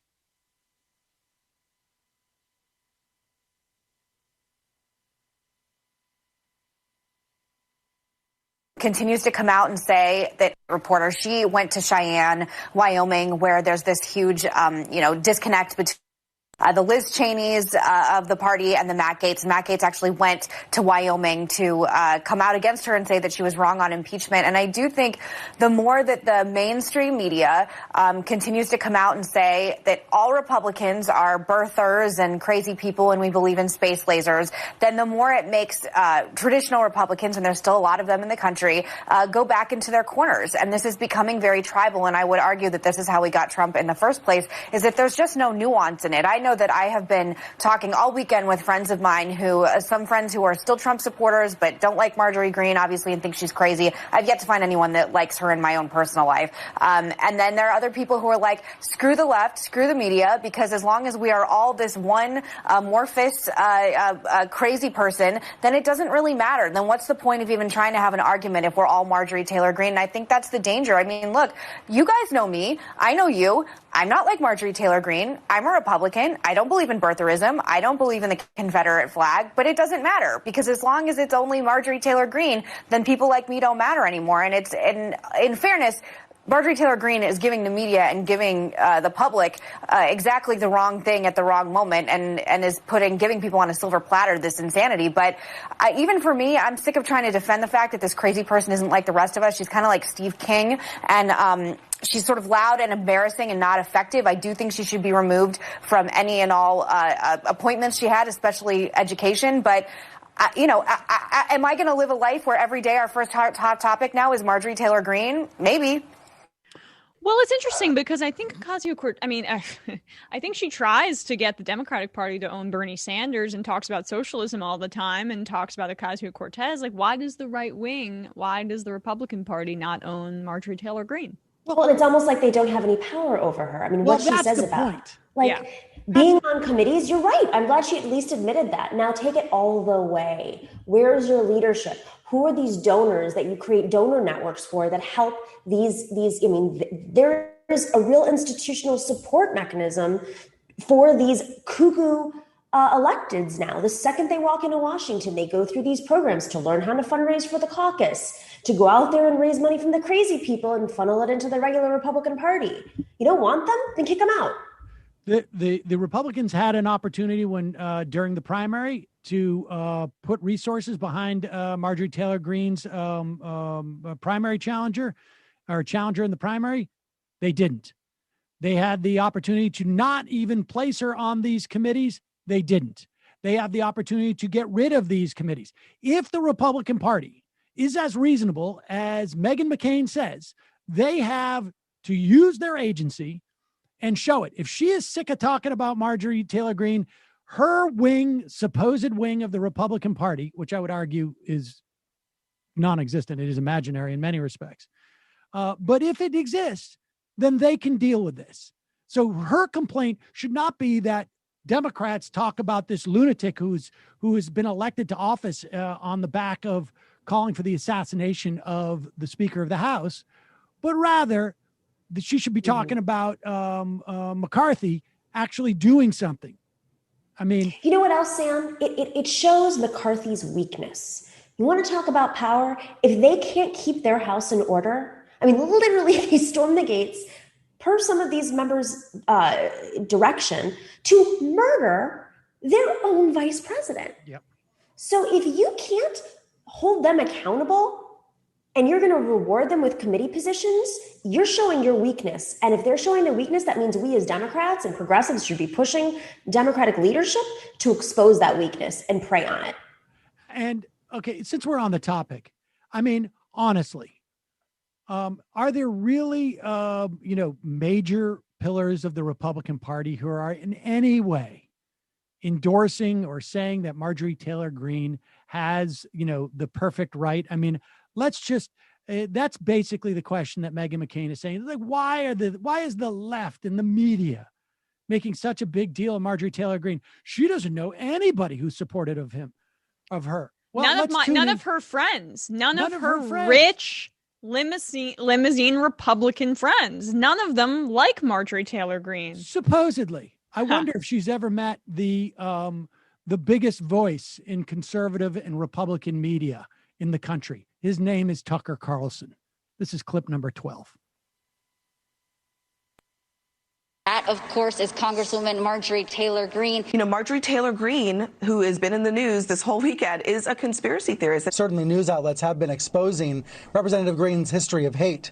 But is the coverage also building her up? Oh. So how dangerous, just how dangerous is this three-named Congresswoman you probably have never heard of? Well, so dangerous that in the name of democracy, she must be expelled tonight from the Congress. That's what they're saying. No one is claiming voter fraud here. The member in question was elected just months ago with 75% of the vote. Now, that's roughly the same percentage of the vote that Nancy Pelosi got out in San Francisco. So there's no question that her voters very much wanted her to represent them in Washington. On the other hand, what do her voters have to do with democracy? That's not how democracy works. In the new democracy, CNN gets the veto. If cable news doesn't like your views, you have to leave Congress. That's the rule. The test is entirely ideological. You don't actually have to harm anyone to lose your job. This new member of Congress has barely even voted. She just got there the other day. But CNN says she has bad opinions, therefore she's the greatest threat we face. I wonder what those opinions are. Oh, yes, that the leader of the House should be assassinated, that Jews are controlling laser weapons that start forest fires. Why doesn't he bring that up? Or parkland deniers. I mean, let's not forget that. And it's confusing because it's not just her, it's Lauren Boebert too. So the two of them are taking cues from Q. Pun. That's what it stands for. We have yeah. a long history in this country of parties disciplining in Congress their members and saying you don't get budget, you don't get committee seats. We have an example of Katie Porter being essentially denied, to a large extent, it appears, by Maxine Waters, according to a recent report from David Dayen, a seat on the Financial Services Committee, simply because she was too aggressive in going after the people that they're supposed to regulate. Well, not everybody has the ability to reward their husband and, I believe, nephew with insider information about banks, which is a problem we've had on the budget, on the Financial Services Committee. Google that one. Is that Maxine Waters? Is that who you're referring to? Yes. Yeah. Well, and but Tucker Carlson, I'm wondering, I was trying to think back on his coverage. What did he think of Ilhan Omar being censored and singled out by Of House? Of course not. I mean, she's not American, Emma. She doesn't count. But the point is that, the Republicans cry that it's actually because of, you made us be this way with Marjorie Taylor Greene, and you're turning us into, so we might as well not even try and do anything else. Well, why don't you clean up your own house first? Honestly, it's ridiculous. Ridiculous. Calling from a 614 area code. Who's this? Where are you calling from? Hey, Sam, it's Mohammed from Ohio. Mohammed from Ohio. What's on your mind? So we're a little bit past this point, but I want to talk about Democratic strategy going forward in trying to build up constituents in their states, because obviously, Ohio has swung so far to the right that to a lot of people it's starting to look like a lost cause. And I just kind of wanted to give like a sort of a ground view of what it looks like when we were just voting in the voting booths on November 3rd of last year. Obviously because, COVID, the lines were like 90 minutes long. So they wrapped around the entire commercial complex, the voting booth center. But there is, a law saying that you can't within 30 feet of, the building, advertise whatever political candidate you want. Guess what that doesn't cover? So all the way around the back of the complex, tons of Republican, canvassers and ballot passers, well, not ballot passers, pamphlet passers were just giving out all kinds of really deceptive pamphlets that not a single one were came from a single Democratic operative. Operative is probably not the right word, but you get what I'm saying here. Yeah. There was one person passing out a ballot that, I kid you not, said Democrats for Ron Iverman. Ron Iverman was a Republican running for the, I think the court seat, or some kind of justice seat. Basically, ballots like that were everywhere, and all Democrats did was basically once you got near the building, were just blatantly Democratic pamphlet passers saying, hey, here you go, here's your list of Democrats. And so places like Ohio have massive blue areas like Cleveland and Columbus, but because there doesn't really seem to be an effort to build up a ground movement here, places like Ohio are just swinging far to the right. And if the Democrats don't try and do it, the best thing they could do for places like here would be to pass the HR 1 bill that would hopefully reform a lot of loopholes people take advantage of. One more thing I got to give, because it was just a fun story. The whole time we were in that line, there was some guy in a plane, I kid you not, with a banner flying behind him, flying circles above the building that said abortion is murder or something like that. And it was fun to see him probably have the time of his life flying circles around that building. So yeah, appreciate. Wish I was able to do that. Okay, sorry. Appreciate the call, Mohammed. Everybody's phone's bad today. Everybody's sound. Well, appreciate the call though. I mean, that is what we're hoping, right, Nomi, that there's going to be a 30-state strategy. I imagine there is an opinion about Ohio where some people think it's lost or not. I mean, there's some crazy stuff that came out this week with Ohio and the Democratic Party. They were, I want to find the full report and cite it entirely, but there was word that the Democratic Party of Ohio was going to unionize, and there was a massive layoff in the Democratic Party. I mean, this is like, okay, this is the strategy to win, guys. This is it. This is it. Lay off your staff. Wow, that's nuts. Tim Ryan is supposedly going to run for that Senate seat, Portman Senate seat. But I mean, there's some conversation about other candidates too, like a woman of color. I can't guarantee whether it's somebody progressive, but this is extremely problematic. I mean, with the Democratic Party right now, they raise more money than they've ever raised in like the history of the universe in terms of the Democratic Party. And yet they have the complete inability to not means test the money that they're distributing to certain states. And then when those states fail to do things like, I don't know, an Iowa caucus, they're like, oh, it's the caucus's fault, even though the state decides whether or not they want a caucus. Maybe, just maybe, if these state parties were funded and had staff continuously, they would be able to invest in the infrastructure and run people from the ground up continuously. So we don't have to constantly depend on community organizations to raise money to organize in the last few minutes of a campaign. Yeah, I mean, hopefully we're going to see more resources dedicated and the people start to build. I guess firing half your staff is really sort of contrary to that strategy. All right, I'm going to take a quick break. Emma, hold down the fort for 1 second. I'll be right back. Absolutely. All right. Hi, Emma. Hi. Hey, Nomi. Should we take some calls? Can I do that from here, guys? Yes. Okay. All right. I'm gonna take a call. Refreshing. Hold on 1 second. Meanwhile, while Emma's doing that, I'll talk about my favorite salad. My favorite salad is arugula, and I especially like it when it's in the middle of the summer and it's very spicy. You throw Yeah. So we've turned it into a cooking show. Arugula is really good. Okay. Calling from a 614 number.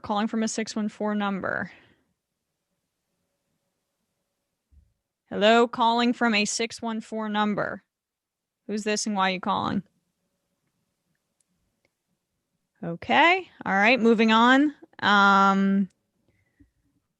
Calling from a 386 number. I think they just want to talk to Sam. Yeah. I'm realizing people are just not like, oh, it's Emma and Nomi. I'm wondering if the audio is still routed through Sam's computer. Yeah, I think that's why. Folks. But I guess I'll just, I'll allow Nomi to weigh in on what we were talking about earlier about Ocasio-Cortez because, you're a woman in this industry. I think there's so much that people miss. And I never really fully grasped the gravity of how much vitriol by specific kinds of men online is intertwined, even though it's ostensibly a political conversation, how it's intertwined with not just sexism, but sexual violence. And, and that's really what sticks out to me when I see AOC being attacked in these ways. And even Ilhan Omar, although I think that's a different flavor too, right? It's this Islamophobia that is just so rampant. But both of them, and I guess maybe that's what causes me to empathize with her position more than some. But I just think it's really important for people to understand that that's what makes the threat level so insidious. And this is why, is Bernie Sanders getting that level of vitriol and those kinds of threats? No. I mean, guys, put that up against what Ocasio-Cortez faces in terms of like images of her being forced to give fellatio to Trump drawn and put through these ICE websites and other right-wing things. Just curious about your thoughts on what she shared last night, Nomi. Well, I think, as soon as we've been watching this stuff for a while, and you and I experience it just by being women on the left online who have opinions. You get it from every single angle, especially if you supported Bernie Sanders, you literally get it from every angle. I think what was so obvious, and there's a teachable moment here, I think, in the left too, in that this is rooted in a lot of the patterns of Gamergate. And it's like Gamergate has just redeveloped and matured. I hate to say matured, but it has matured. They've latched onto the tactics that continue to work. And it's all about silencing women, putting fear into women. I mean, anybody who defends her that's a woman gets attacked as well online. We've all faced it. It's organized and it's coordinated. I mean, some of it is organized just through forums that people go on and read and develop these ideas and radicalize and become more misogynistic. And some of it's just more aggressively organized in that they have infrastructure in place to push out narratives and, blogs that are written. I mean, this is extreme.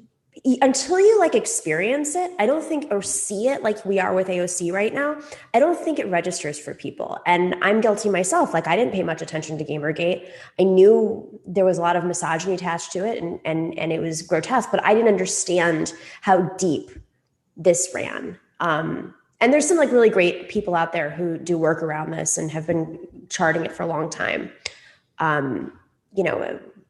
Alex Reed-Ross, who's on my show a few weeks ago, I definitely, encourage you to go check out his account. He has written about this extensively and he retweets a lot of other people who cover it. But we have to call that out. And I think that men in this space need to call it out too. If they're aware of it, they should have other women's backs like AOC's and say, this is misogyny, stop. And also what sticks out to me too about why she faces vitriol from Michael Tracy and maybe some other people on the left don't, is because she calls attentions to complex social dynamics like the ones that you're talking about that include sexism and racism and phobias and things that those exact group of right-wing Gamergate types, it exacerbates their existing hatred towards her. That's also caked in the fact that let's be real, she's attractive, and so there's all of this latent and toxic violent sexual energy that surrounds this topic, and it's just it never became it was never so clear to me as it was last night, and never just struck me in such a profound way. And so I just think it's important for men in our audience who I know are very sympathetic to this, but just to understand, especially as someone who's experienced, she said she's experienced sexual assault, I was a survivor, why that would be so intensely traumatic and why it just exemplifies the bravery with which she deals with all of this on a daily basis. And we should I think that's wonderful that she spoke. I mean, that takes so much courage when she's already under attack constantly, and anybody who speaks up that's a woman in her defense receives that onslaught of attacks as well. For her to use her platform at this moment to be so raw and to see the kinds of comments about it's not about her. Are you kidding me? Are you kidding me?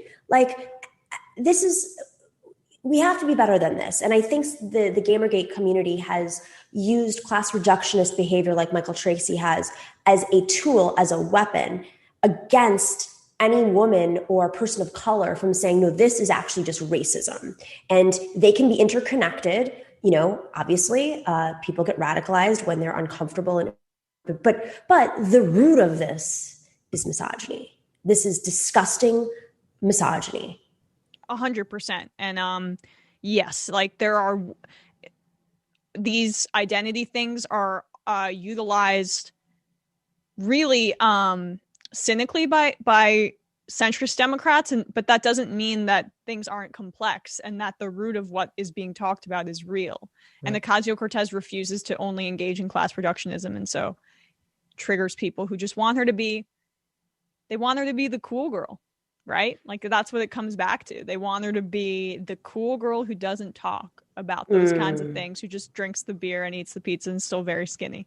That's the kind of deal. what it is. I think there's also some opportunism that's taking place. I mean, she is the most successful politician that we've had speaking to the left wing of the Democratic Party, outside of Bernie Sanders, but she's the future, right? I mean, she is clearly the future.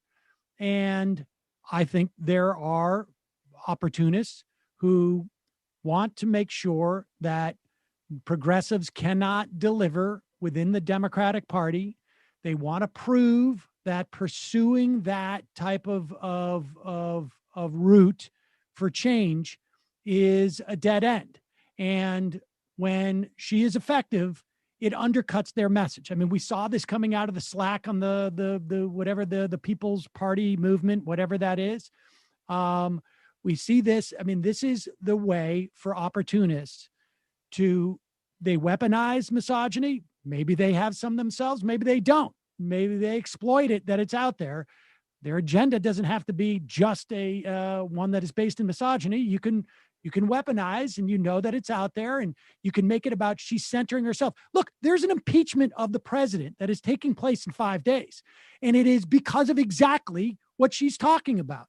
And the idea that we wouldn't hear the personal experiences of people there, particularly the ones that are most threatened. I mean, it is reprehensible that Mike Pence has not talked about what it felt like to be ushered out of there when they were calling for him to be hung. I mean, that is what the response should be. Why aren't we hearing this from other Congress people? And it's partly because, Mike Pence needs to kowtow to these Trump voters, but AOC doesn't. And they should have a hearing. I mean, it would be amazing if they had call witnesses. A hearing. Yes, and the witnesses should be the security guards. Like, forget about making it just about these lawmakers, because folks will. Oh, that's what I'm saying. They should have witnesses up there. I want to see the security guards there talking about when they saw their fellow worker beaten to death. This is we should hear more of that. And this is also sort of like the idea that you would hold her account because she went on her Instagram account to do this. It's just but they want to deplatform her now. Well, but honestly, the hypocrisy, it is so naked. And I will say this. I also think that the attacks on AOC of this manner are very clarifying. I think there's a lot of people who think this is going to be opportunistic for them. And yes, there is that Gamergate community out there. You will be able to get a bunch of 15-year-old boys who are sort of like growing into maturity and maybe, want to develop some type of resentment, perhaps, or at least that mentality out there. I'm not all 15-year-old boys, hashtag, but I think you're going to find that this is actually not going to help them in the way that they think it is. And I think it's incumbent upon all of us to both, call out the misogyny when we see it weaponized, and also the agenda that's behind it, because this is not just simply, there's a resentment of her success at what she's doing, both just in a general sense and specifically in the project of pulling the Democratic Party to the left. Because if you pull the Democratic Party to the left, all of your talks about, we're going to have a third party and this and that become much less, attractive to people. And that's why they come up with these unattainable goals in short periods of time and say, well, look, she didn't, another misogynistic way of putting it too. She did not, she wasn't able to pull this off, and she didn't join our movement that had an unreal timeline and unreal plan. But it was also she had to answer to you, white man, who's angry at her and not dealing at her in a calm, reasonable way. You didn't have an olive branch. You didn't set up a meeting. You didn't call her office to discuss this. You demanded and threatened her to join your movement on your terms with your unreasonable deadline. And then when she did not do what you wanted, misogyny, you went after her and threatened her and got your gang and people that are upset about not having this very real thing that needs to Medicare for all, that needs to pass to save so many lives right now and get people out of debt. But instead, he released his army of who knows whom on her to haunt her. So misogyny, I'm just going to ask the community out there right now, if I can use this moment to say, guys, if you're seeing this, we ask you as women to call it out, because like it is really hard to say, you know, when Em and I go on there, or Anna or Francesca or any of these women go out there and defend AOC, we get our own. They want to silence us through threats. Well, that was also anger. part of the Elizabeth Warren, because I said she was my second choice and I was not, you know, calling her a shill. Right. That was a lot of the source of the attacks on me. And same thing with the Tulsi Gabbard thing, because she's doesn't engage in whatever the identity politics that they represent, and so she can be their avatar for whatever they think. And let's be clear here too. Like I have, I said Elizabeth Warren is my second choice. I have been critical of Tulsi Gabbard. I attacked Jimmy Dore, but Emma takes the grief. Jamie has one comment on Twitter about the complete lack of ideology behind their plan. Dore responds to her, but will not address me. Exactly. The fact of the matter is, I can tell you that right now, Anna nobody, too. Yeah. Nobody who comes on the show is more smug or obnoxious about these things or aggressive than I am. And I am the last person that they come after. And this is all virtual, right? Well, you're also a good debater, right? You know, puff your chest out. Well, yeah, but we're his front people. That's not just it. It's no, just, I know. I was just trying to be nice. They know it is much easier in the context of our society, and particularly in the context of Twitter, where the most damaged and immature people tend to be the most engaged. Frankly, that's just the reality of it. Are going to go and gang up on women in this context. And that's just the reality of it. I mean, it's just a much different, and I, you know, I am right up close to it. And I still know that I don't really have a sense of what it's like. You can have a notion of what you don't know. And that's basically as good as it gets, I think, for the vast majority of men who deal in the sphere. And so the idea that you would, I just found it just so despicable. I really. And you know what also happens is like this damages. There was this insane video that was put out without calling too much attention to it, where Ann and I were in it, and like hundreds and hundreds. I mean, I had people like messaging me, friends of mine on Facebook, saying like, I didn't know this about you, because people fall victim to it. And then it shows up in your like Google searches. This is much more than just harassment. It's about erasing somebody. It's about erasing their accomplishments, rewriting their life's work. It's about, I mean, it's beyond smears. It is something so much more toxic that nobody wants to associate with them anymore, because they buy into this, and folks don't necessarily always understand where it's coming from. Well, I'll tell you where it's coming from. It's coming from a gang of right-wing misogynists. That's who's backing these people. That's who they're getting their ideas from. That's where it's coming from. If you don't think Tucker Carlson is one of them, then ha ha ha. If you don't think Steve Bannon, they all echo each other. And I think, we just have to call it out. All right.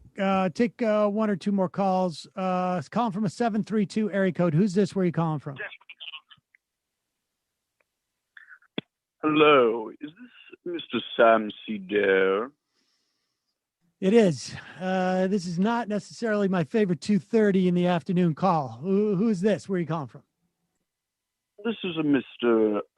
Sebastian Gorka. Okay. Yes, I realize you've recently excoriated me on this program, and I was wondering if you had anything to say. I got to be honest with you. I haven't talked about you in a long time. I didn't even realize you were still alive. Sorry. Next caller, please. I Gorka, for God's sakes. Call from a 312 area code, not a 230. Call through 312 area code. Who's this? Where are you calling? Hi, this is Melissa from Chicago. Hello, Melissa. What's on your mind?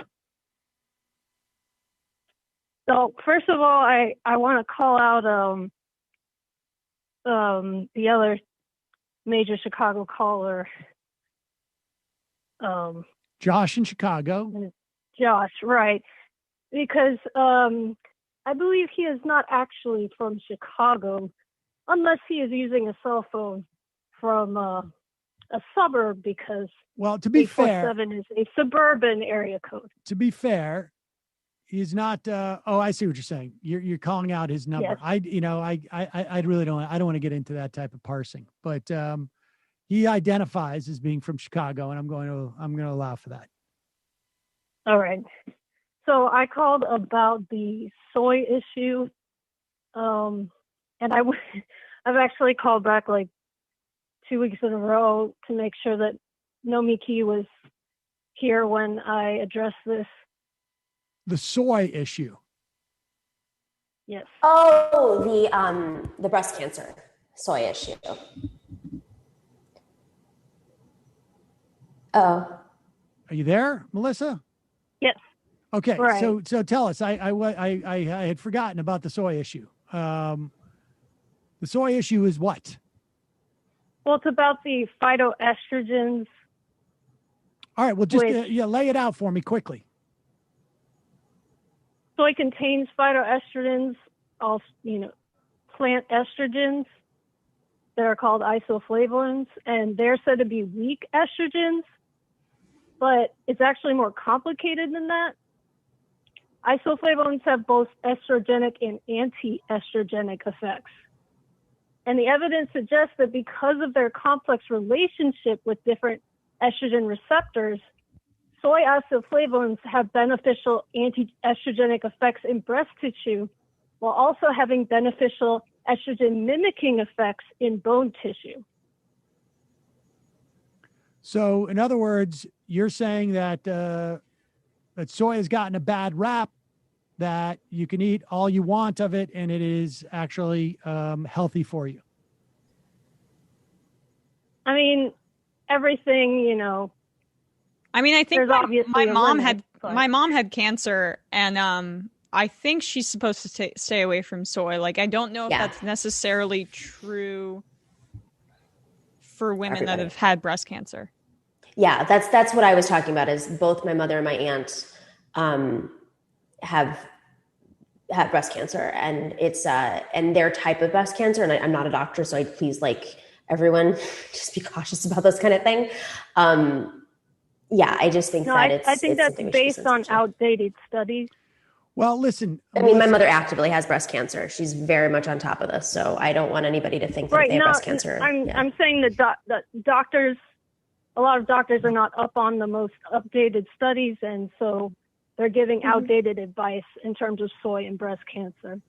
Okay, well, let's put it this way. We'll just play it safe.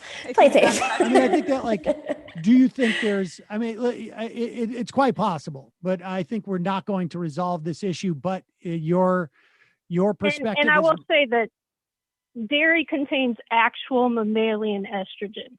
So if you have breast cancer or a risk of breast cancer, I mean, personally, I would just say don't eat dairy. There's no reason to, but especially in those cases, avoid dairy. Okay, fair enough. Appreciate the call, Melissa. All right. And just to make it clear, because I got attacked for this, I don't eat meat, so it is very hard for me to tone down the soy. With that being said, my mom works in natural health. We're really on top of this, so please just do your research beforehand, because it's if you have sensitivity to estrogen, if you have that type of breast cancer, I think the most recent science says you should be cautious. All right. Let's take one more quick phone call, and then we will do some IMs and get out of here. Calling from a 330 area code. Who's this? Where are you calling from? Hey, can you hear me? This is Brad from Pittsburgh. Brad from Pittsburgh. You're the final caller of the day. I am sorry, all the other callers, but Brad is it. Well, excellent. I do have a question or a comment that I wanted to bring up, but I originally was from Ohio, and I wanted to comment on the caller from Columbus's point about Ohio becoming more conservative. I don't really think it's actually that simple. I think Ohioans aren't becoming more conservative. I think that it's becoming less liberal, and the differentiation there I think is important. If you look at Ohio, there's really only one city that's getting bigger, and that's Columbus, and it's getting bigger at a pretty substantial rate. a lot of people from smaller towns like where I'm from, Canton, Ohio, they're not necessarily becoming more conservative. They're moving to places like Columbus, or they're moving out of the state to other more liberal places. And so I think the issue isn't necessarily trying to keep people from becoming more conservative, although that is an issue. It's trying to keep liberal people in Ohio, or even more specifically, in the places where they're from. So, I think the caller from Columbus was right, but I think there's a lot more to it than that. There is a theory, let me just add, about, all right, Nomi's going to drop off. She's going to fix her mic before the show today. Remember, she got Sarah Jaffe on. She's got Joshua Kahn Russell and Napoleon DeLegend. Is that it? Yeah, I memorized your lineup. Yes. Right, get that microphone fixed. Yeah. And she also messaged me to say that Matriarch is having a fundraiser on Thursday, and I'm doing the promotional work for her. So check it out. Yes. Pro-labor working women, progressive pro-labor working women running for U.S. Congress Thursday at 5:30 p.m. Eastern. Send us the link for that, and we'll put it in the podcast description on Thursday or today, or both. All right. So caller, what you're also describing is one of the things that they talk about that has enhanced. I actually think it is gerrymandering has been sort of the biggest problem. Yeah. But there is a natural sorting that people have been writing about for some time, where people who are more liberal are moving to more liberal areas, and people who are more conservative are moving to more conservative areas. And it could be that Ohio is one of those states that's not offering as many opportunities to people who are interested in what liberals are interested in, broadly speaking, like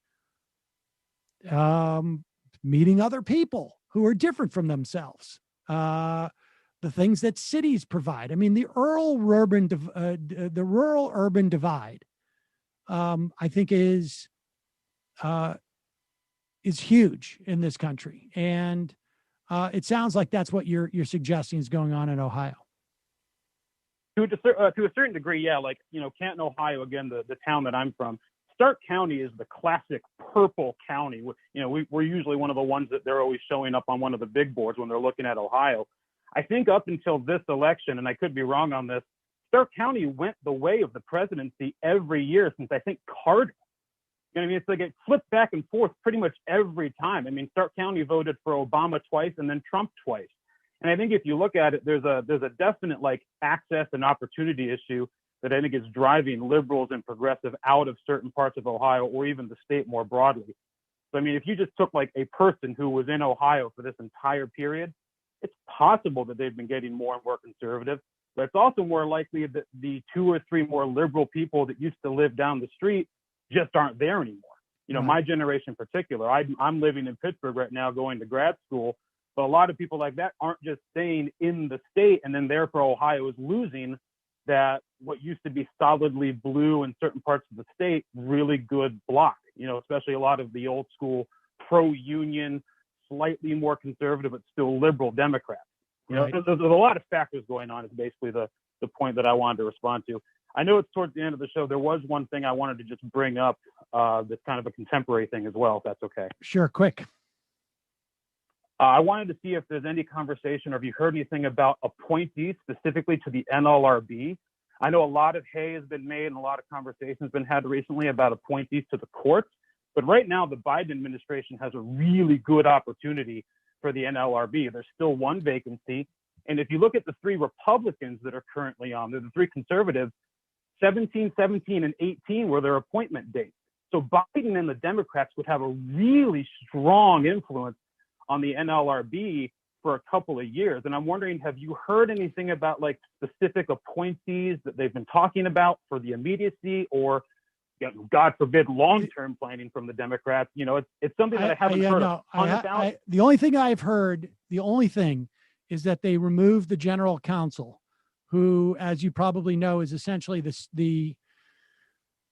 spigot, the funnel, the tap, however you want to say, in terms of what cases make it to the actual committee. And they removed him. He was a horrible guy, and they replaced him with a regional guy. I can't remember his name, but he was the one who found that college students could be considered could be considered, were eligible for labor protections. Student athletes. So that's the only thing I know. I haven't heard anything about any other picks, but I'll keep an eye on it. But you're absolutely right about the importance of the NLRB. All right, I got to go. I appreciate the call. Thanks, Sam. Have a good day. You too. Bye-bye. All right. Let's take some IMs and then we'll get out of here. Folks, I'm sorry. We don't have time for any more phone calls. Let's go here. Let's see what we got. Udiulian. Republicans don't confuse the weather of any given week for the climate. They're only confused on weeks there's snow. Indeed. Sam, Massachusetts. Sam, you ever consider having Ralph Nader on the show? He's still going strong on all sorts of stuff, issues MR listeners care about. I've contemplated it, but some of his positions over the years I've found to be problematic. And to be honest with you, I still feel like the guy hoodwinked me from the year 2000, to be totally honest. Is that who you voted for? I vote swapped with somebody in Florida. There was like a rudimentary online. I don't know if they actually did it, but that was like you commit to voting. So I voted for him in New York, and I was happy to vote for him in New York. But he had promised that he was not going to engage in the race in any contested areas. There's a lot of reasons why Al Gore lost in Florida. Ralph Nader is one of them. There are others, obviously, a lot of others. But again, I resented the fact that he didn't actually stick around to build the Green Party. I mean, I was interested in the development of a strong third party, but over and over, there's been sort of like no work done except for during the presidential election. And that seems to be the exact opposite of what you should be doing if you're building a third party. That's my feeling. Militant apathy. Bro, you simply can't do this story without addressing the sacks of shit like Michael Tracy who are trashing AOC. We definitely did multiple times. Oh, yeah, I think I did. We talked about Mike. Sometimes when the IMs come up, they're from like hours ago. God. 12, 14. Yeah, that was the problem. Emma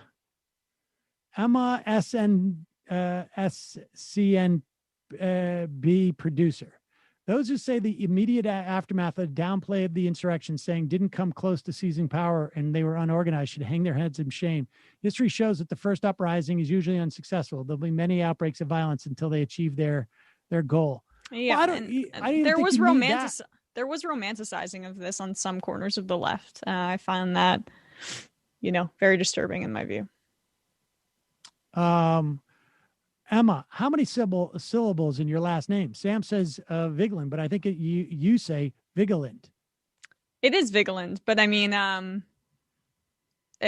my aunts who are more connected to my Norwegian heritage than me, who doesn't really give a shit, they'll say Vigeland. That's the way I pronounce it. Right. Vigeland. It's Vigeland. Vigeland.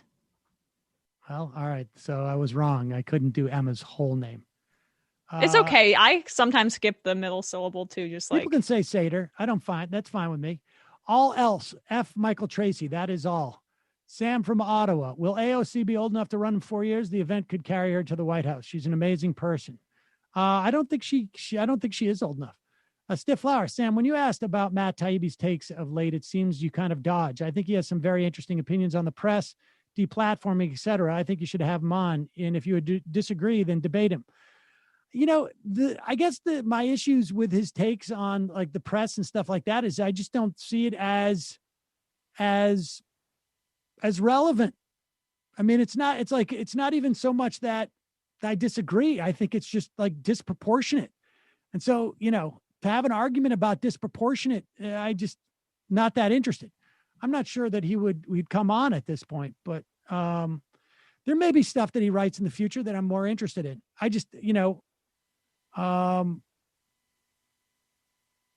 but I think we had a fundamental disagreement about comparing what the hyping of the Russia stuff, which, contemporaneously, I also felt it was hyped. We just, I think like I said, I did 3 or 4 interviews with Marcy Taylor on the ongoing investigation, which was real. The investigation was real over the course of 4 years. And for them,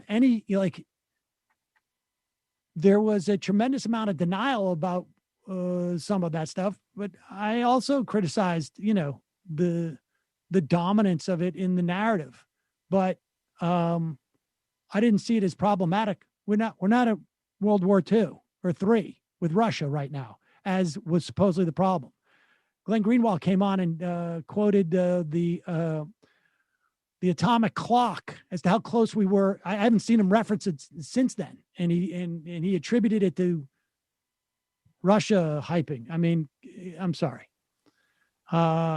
Kid tested, Politburo approved. Jordan Peterson, I've been telling you to make your bed and clean your room for years now. Shore app, chances of Dora Greenwald and BJG doing a mea culpa in light of no. None. 0. Boober, can you share with us what's happening with voting rights in the Voting Rights Act? The House passed that H.R. 1.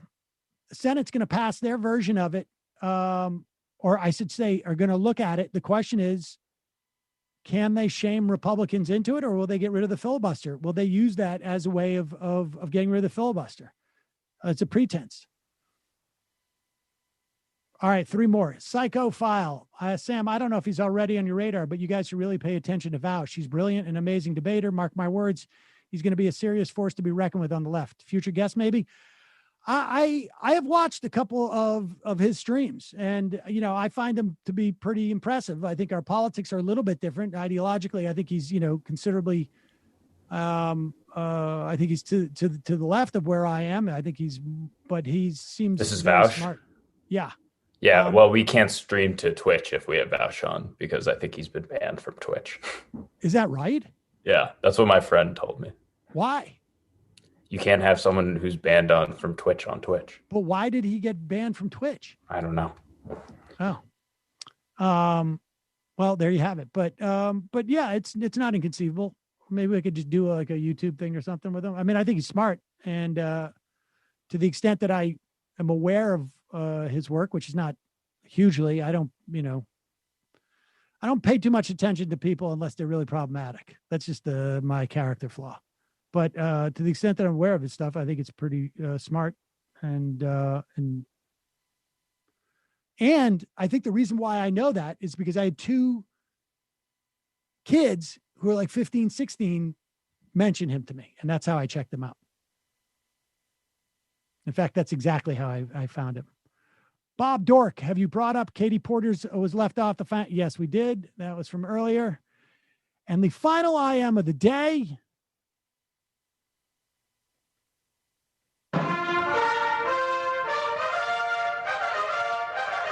Attorney Andrew, I'm extremely disappointed in the MR crew that during this month's long discussion about Jimmy's propensity to analyze everything at surface aesthetic level, no one has brought up that he already gassed up a lawfare coup in Brazil because they used the word corruption. I seriously can't think of the guy without the phrase, I want a Lavo Javo t-shirt ringing through my head. I know we've mentioned that, maybe just in passing during the course of this.